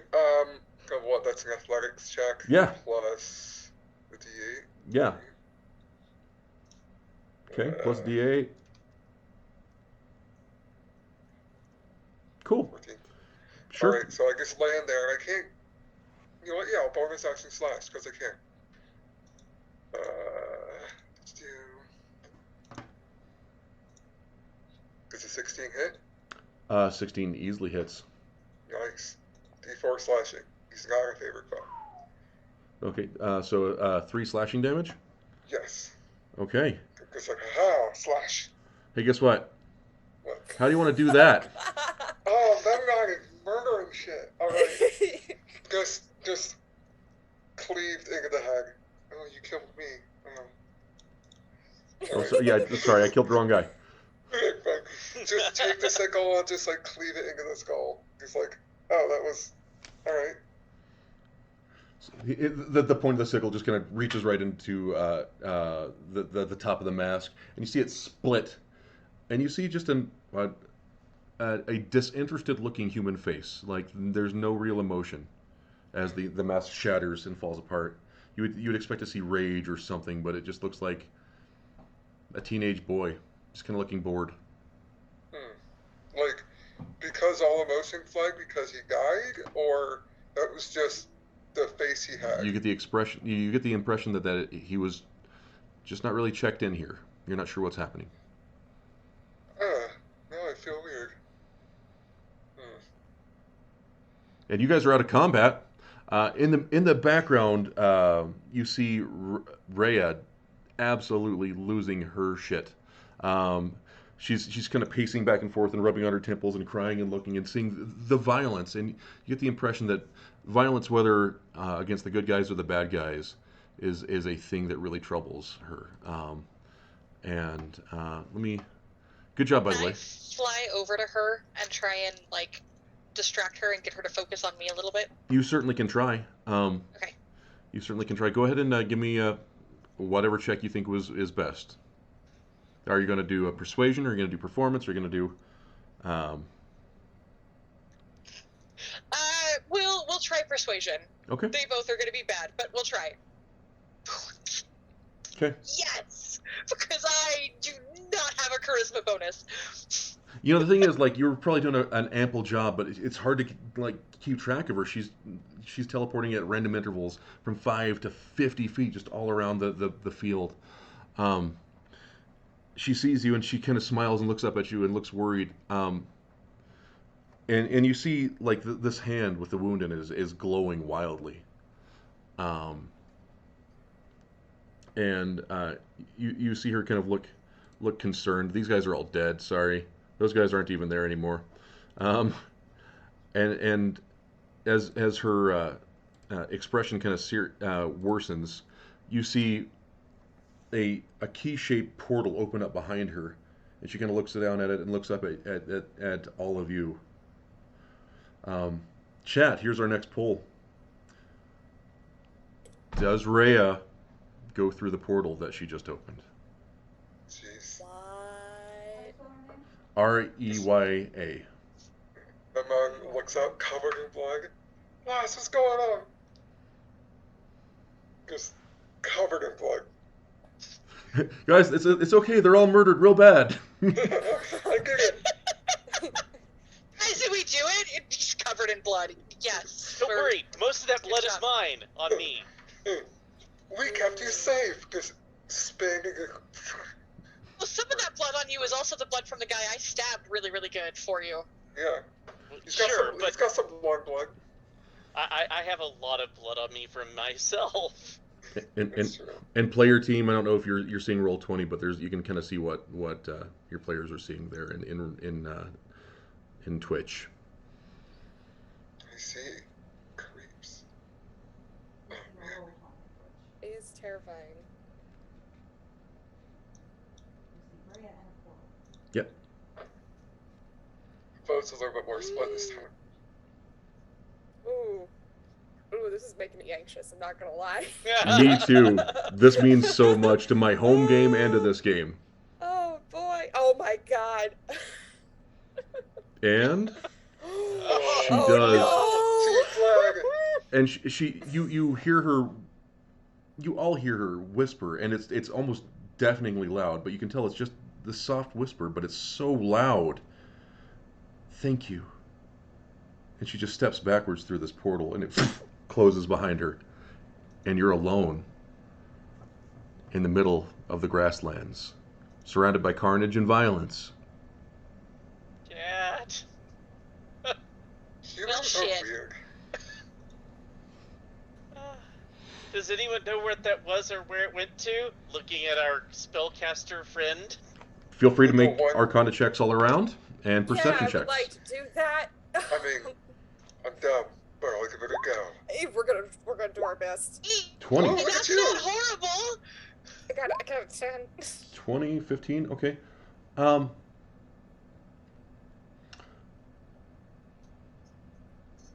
There was something familiar about that. Kala, there was something very familiar about that. A familiarity like home almost. Okay. And Claire, you were able to look through that portal and you see a sky not like your own. You see a oddly colorful sky and wild looking foliage before it closed. You all will notice that as Rhea disappears and Kala realizes what that sky is, that she tries to reach forward towards it. Make a athletics? Yeah, athletics. Okay. That's not bad. It's not bad. It's So a you're- -1. you It's were- not bad. Oh shit. Thank you. Right here. Let me ask you this. Did you make it?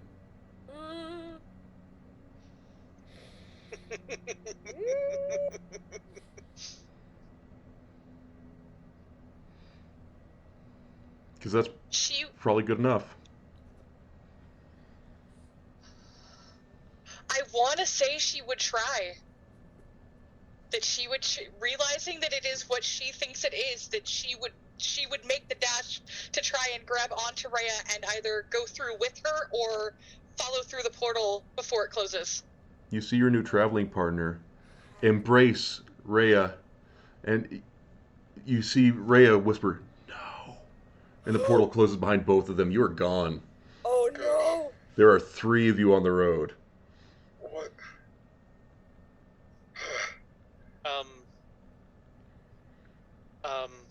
This is fun. Maybe I should have been more clear, but I was running forward to stall them. Someone was supposed to stay with her. He was teleporting everywhere. Okay, I didn't see that. I was too busy getting stabbed. No, of course. She was it looked like she was in a frenzy, a panic. I don't know.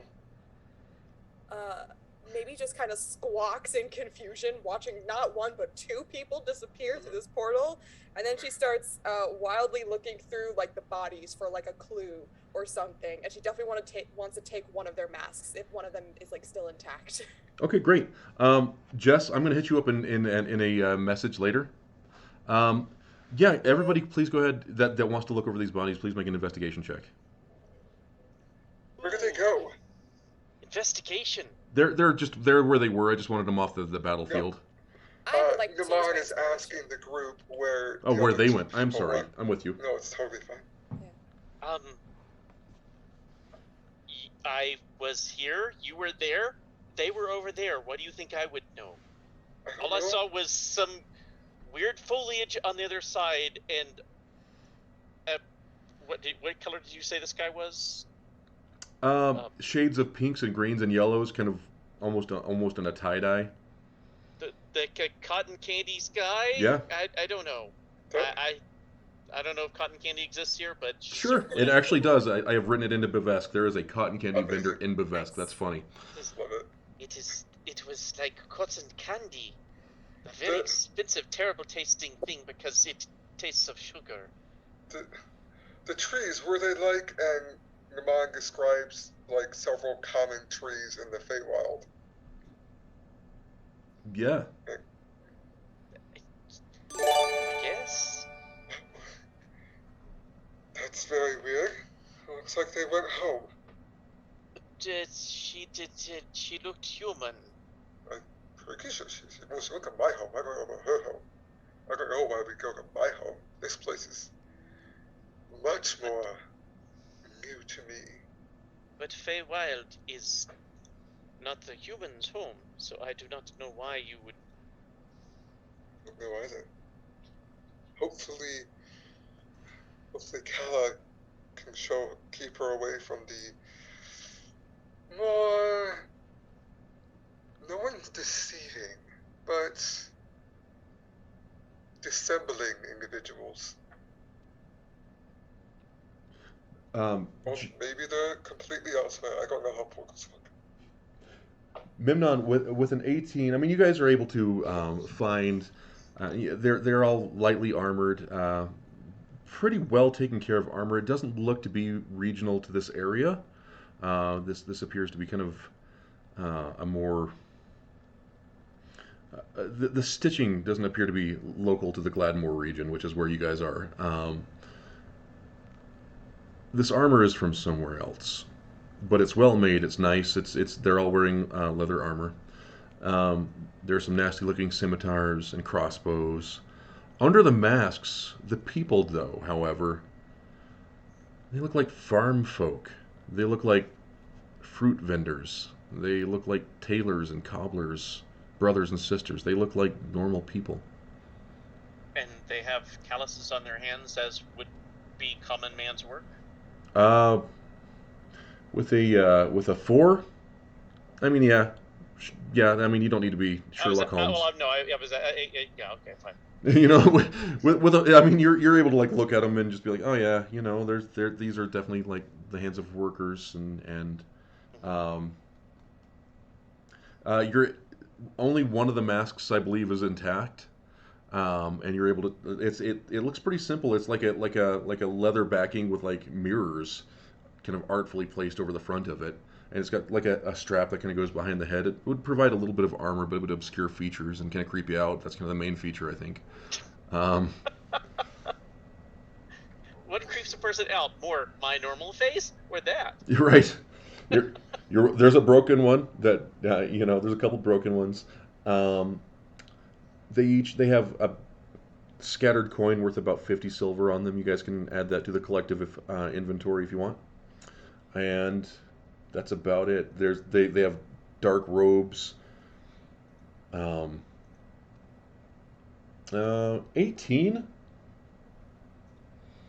You notice in the boot of the toughest one, Memnon, you see a folded piece of paper. Slip it out and unfold it. Okay. Do you read it? Yeah, I read it. What I can. what languages do you know, real quick? Abyssal, Common, Gnomish, Primordial, and Sylvan. Perfect. You read in Abyssal. Survey the area and report to Shard Azure. Shard Azure. And I read it out loud to my compatriots. Interesting. Don't know what a shard is, or why these people have notes in Abyssal. That's fun. It's wild that you had Abyssal just ready. That's Abyssal was my favorite enemies before I took the alternate ability. That's fine. Which then gives you 2 more languages. Yeah. So I was like, yeah, Abyssal, fine. Love that. So that's what you find on these corpses. You are about at the halfway mark between Shire Peat Marsh and the halfway inn. What would you like to do? Well, we have to let Tyron? he was going. Yeah, Tyron. He was going to meet us there. So No. no. Yeah, No, the Tyron goal was- just above table. Tyron is going to meet you and meet Rhea in Shire Peat Marsh. Okay, well that. Okay. But. Okay. We should report? I don't know. What could people do when they fail a job? Hide. That seems silly. Also feels like trapping yourself. Maybe says up and at 'em, as in we should tell the truth. Hmm. I agree with the bird. Is there? I look to the person who found the note. Say, is there anything identifiable about the person? Just no. Because it just said shard. Who? Shard than I mean, Azure. as you were. A-Z-U-R-E. And it's shard as in a piece of glass. Mm-hmm. Okay. Are there glass people around here? Do people have glass people? Claire, make a history check. Glass people. And Okay. honestly, maybe. Go ahead. I'm from the Feywild. You don't know.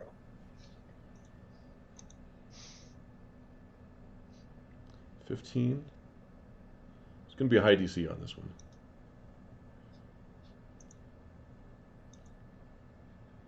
Well, maybe vacate. Oh, did we lose maybe? We lost maybe. Hope everything's okay. We'll do one later. 15. With that really high perception check from earlier, Claire, you did hear Tyron say something about shard or shards. You think it was plural.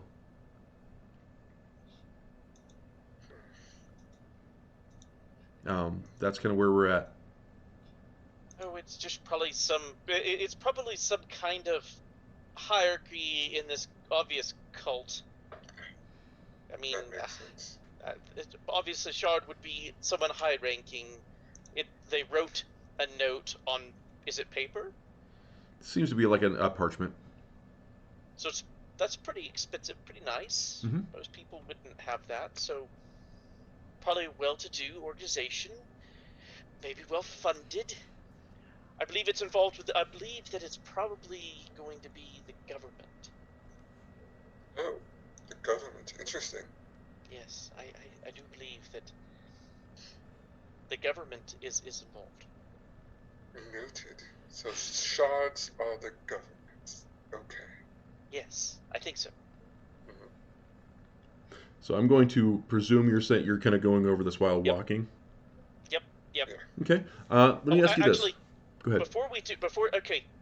Is there any chance that we're going to be able to put out the grass fire that they just started that's going Oh to... yeah, we should probably do that. The grass is kind of moist. It's late in the season enough, and there was enough dew in the morning that it's not really catching. Like they were having to actively like kind of scorch it as they were going.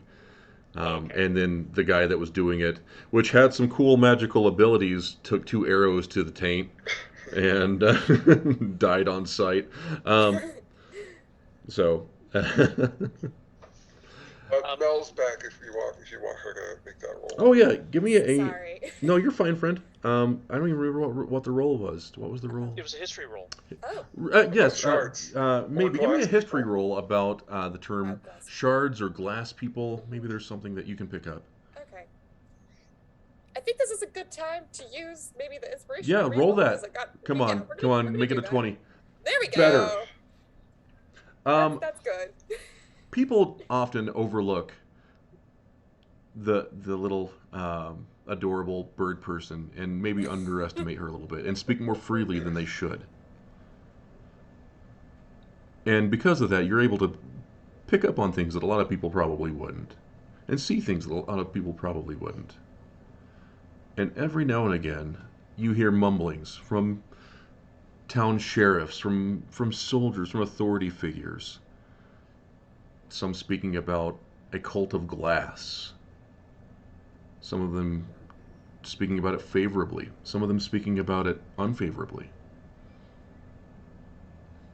Good use of that inspiration. Ace move. Nice. Dude, wait.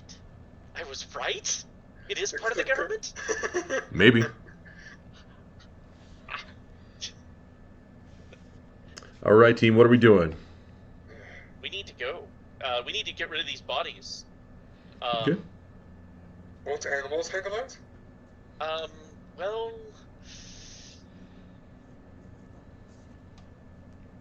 Can I these use look like normal people. I don't want to be accused of murder at some point in time. Can I use? Well, I agree. Can I use animal handling to somehow attract creatures to want to feed? Hell yes, you can. Let's get weird with it. What do we got? 16, good enough. I mean, you're able to organize them in a pretty appetizing manner. You kind of expose like the wounds and scoot away some of the plating. Maybe scatter some blood around. Maybe across the tops of some tall grass that would make the whole area smell like blood. Little carnivores are definitely going to show up. I'm gonna hide the wounds. Are going to hide the wounds. Okay. No, I meant the animals eating it would hide the wounds. Oh yeah, absolutely, absolutely. They'd be chewed on. They're, I mean, unless you've taken it off, they're wearing like leather armor. These look like combatants, so it would probably look less like a murder and more like some sort of battle.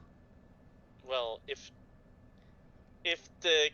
our little bird friend is right, and there were sheriffs and people talking about them, these could be deputized people, and thus we could be, yeah. I'm gonna remove my arrows from them. Okay, smart. The dapper bat, you're very funny. I see you. I see you with the blondie. That cult of glass. All right. That's funny. I've been thinking about the cult of glass for like 3 years now, and that never came into my head. Amazing. So you're kind of removing individual markers that could be traced back to you as a party. Yeah. Yes. Okay. All right. You're easily able to do so. And do any of these blades look like they might be identifiable to where if we could keep them hidden, we might be able to find more about that. Yeah. I asked the group. I asked the party. Are any of these items useful in investigation?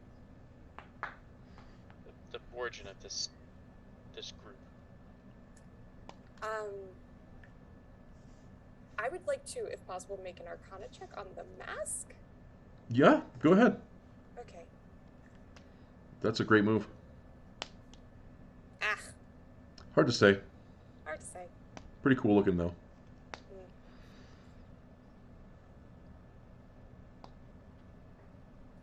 I think our smartest person just went through a portal, so. Yeah. Okay. So I will try to see. Can I? What would I roll to under? So that was perception or investigation. What were we rolling? What do we have? What's the? Because so do any of these blades look like something that I wouldn't have ever seen before? Yeah. Go ahead and make an investigation. Well, I think that's +1 for me. Nice. Dirty 20. Love that.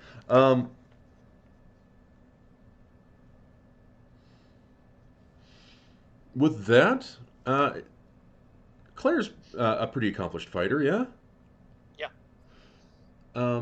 You're able to determine, like, a lot of these bear markings of elven design, like specifically like high elven design. Like they almost appear to be like a high elf style scimitar, but not exactly. Like they're more crude than what you would expect. from the high elves in this area, but the contours are right for that. And there's no master's mark? No, there is not. Not a lot of identifiers. But that's a Does pretty it good look- hint. What's up? And does it look like there's any? Does it look like they're all made by the same person or people? Looks like they're made by the same people. I'm just gonna take one. Yeah. I don't need the others. I just want one, and I'm going to hide it in my bag. Okay. I don't want anyone to see where it was. Yoink! Easily done. You're pretty much alone on the road. Okay. Well, I don't mind us knowing. It's Right. just I just want to make sure that if we come across people, I don't want them to know that we murdered these people. Or let's just say Self-defense. Other than them slashing at me, it was pretty much murder. We did fire the first shots. True. All right, team. What are we doing? I think we're headed to the Shire. Heading to the Shire? Okay. I'm not going to make you RP this out too much. You travel over the course of the next couple of evenings. We're just getting long in this session. I don't want to occupy everybody's Saturdays.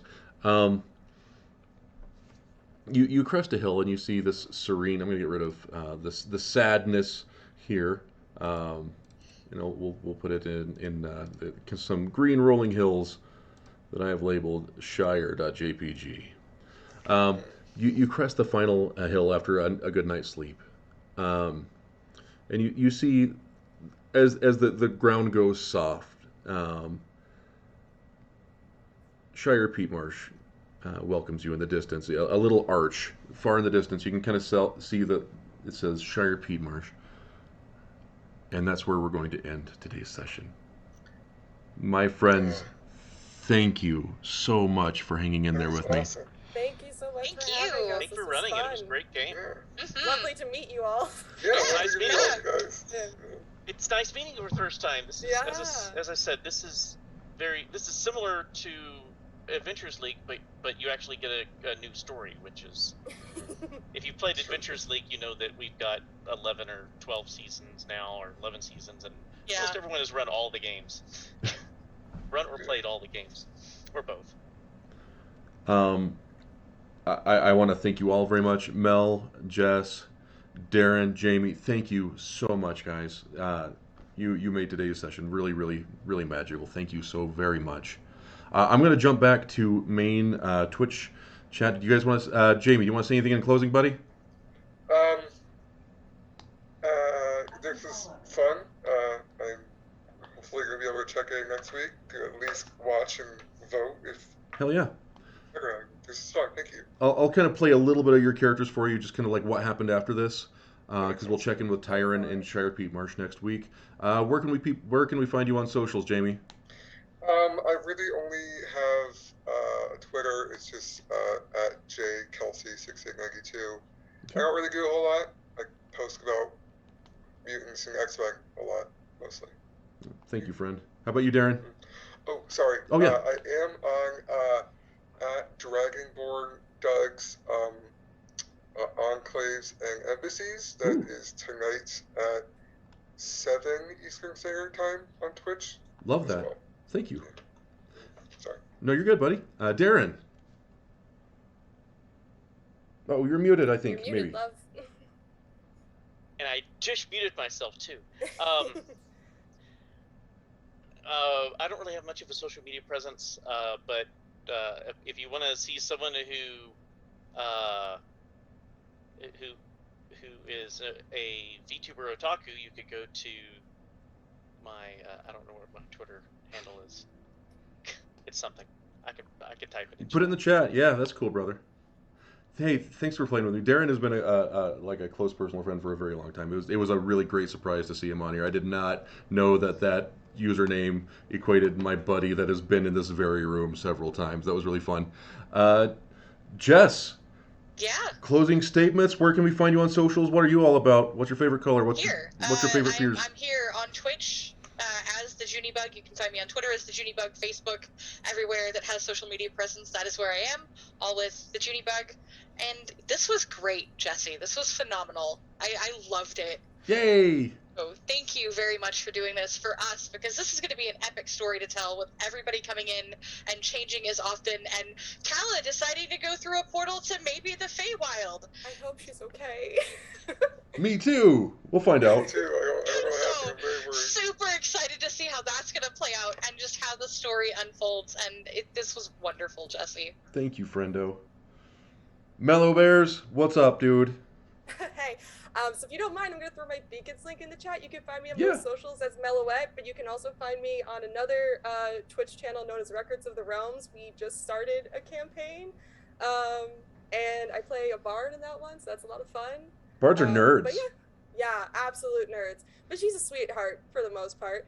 But yeah, so I do a lot of like art and D&D and stuff like that. So come say hello. Let's be friends. Love it. Thank you so much. Thank you all so much. I'm going to jump back into my regular Twitch chat. Team, love you to pieces. Thanks again. All right, going back to the thing that I normally do all the time. This one. Hey, everybody. We did it. We did a D&D on a Saturday with 4 randos, and it turned out super fun. We're going to be doing guest stars. I have, like I said, a couple already lined up, and I'm contacting others that are hopefully bigger and better than me as far as their popularity and creativity and fun to play with. Honey, what else do I need to tell these beautiful people?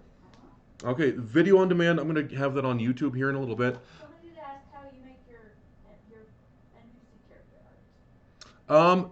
I use NPC character. I use a combination of a program called the Photoshops, and I use a combination of one called Artbreeder. Artbreeder is a great AI that'll help you just make things. Once you learn kind of the ropes, it's a lot of fun. So I use a lot of Artbreeder because I have so many ideas that if I commissioned all of it, I would just go broke immediately, and I wouldn't be able to do this. And I like to have visual aids for people like me that are visual people, and for people like Laura. I know Laura, you appreciate a good visual aid every now and again. And I use stock photography a lot, and I just kind of mishmash all of the tools and toys I've been able to accumulate over the years. What else, Laura? Video on demand coming to YouTube. Video on demand will be on this channel for like the next couple of weeks. Because I'm not a partner yet, they only stay 2 weeks. Next week is completely different game with completely different people, and it's going to be just as wild and wacky, and it's a fun storyline. I hope you guys enjoyed it. Lots of twists and turns, and chat gets to ruin it or make it great or whatever as well, because I'm going to be doing polls every week that affect the game. Man, I love y'all. Thank you for being here and for playing along. That was... Decaf Villain wants to know if we could get a spelling glossary of all the people and locations from the session, maybe on Twitter. Yeah, why don't I do this too? I'm going to show you... I'm going to jump in with an unexpected thing. I have a game map, and I'll kind of go over it a little bit. I'm going to do that real quick. Is that okay? Cool. Thank you. Let's see here. Give me 1 second. I'm just going to throw up my world map because I wanna. I had meant to do that earlier, but yeah, something nice for people that stayed to the end. That's for surezies. Let me find it here. I'll show you Cordreia as a continent. I'll make it more publicly available. Oh wow! Thank you for the subs, Bree. You sweetie. Where's it at? It's an old picture. That's an old picture from the long, long ago. I like doing the voices. Thanks for sticking around for my voices. Where is it? It's just a map I made in Incarnate. Incarnate is really cool. It's if you have an Incarnate account, you can make maps, and it's nice. Initially, I designed Cordreia in a different mapping tool, and then redrew it in Incarnate. There it is. Found it. Oof, it's super high resolution. 1 second.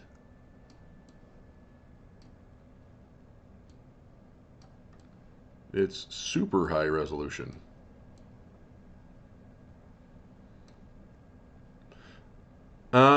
Trekkie Kit Kat, you do not have to put your face on stream, although it does make it easier and more personable, just because the nature of the platform kind of lends itself to that.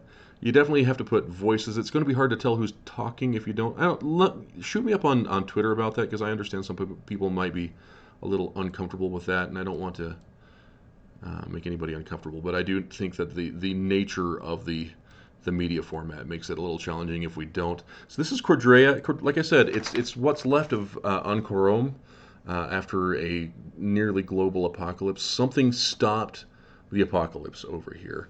Up here is where the dwarves landed. I don't know if you guys can see where I'm clicking. You probably can't. Up in the northeast, where there's kind of a mountain range, is where the dwarves landed, and kind of spread out from there. There's a big volcano that Ginny and Laura refuse to call anything but Mordor. It's not Mordor. It's not Mordor, Laura. Most of the stop it, Laura. Most of today's session took place kind of right around. I'm going to zoom into the general area, right around here. You heard me making mention of Heidenall Harbor, and that's this little port town at the very base of the map. And we were a little bit north of there because we were near Shire Peat Marsh and Bevesk, which are just kind of northwest of those areas. Dillpack, that's funny. So yeah, I can I have a what is it a World Anvil account, but I'm not good at updating it. But if I can find time to do that, I'll make it a little easier to see things. If you're super interested in like an actual glossary, hit me up on the Twitters and help remind me, because I need help remembering things a lot. That's true. Okay. Oh, you caught a glimpse of Laura in the background. You see that? A rare Laura sighting. Doing her taxes. She's doing our. Thank you. I love you. All right, everybody. Thank you. I'm gonna go get some lunch. I love you all very much. Thank you so much for watching, and I can't wait to play with you next week. I love y'all. Bye.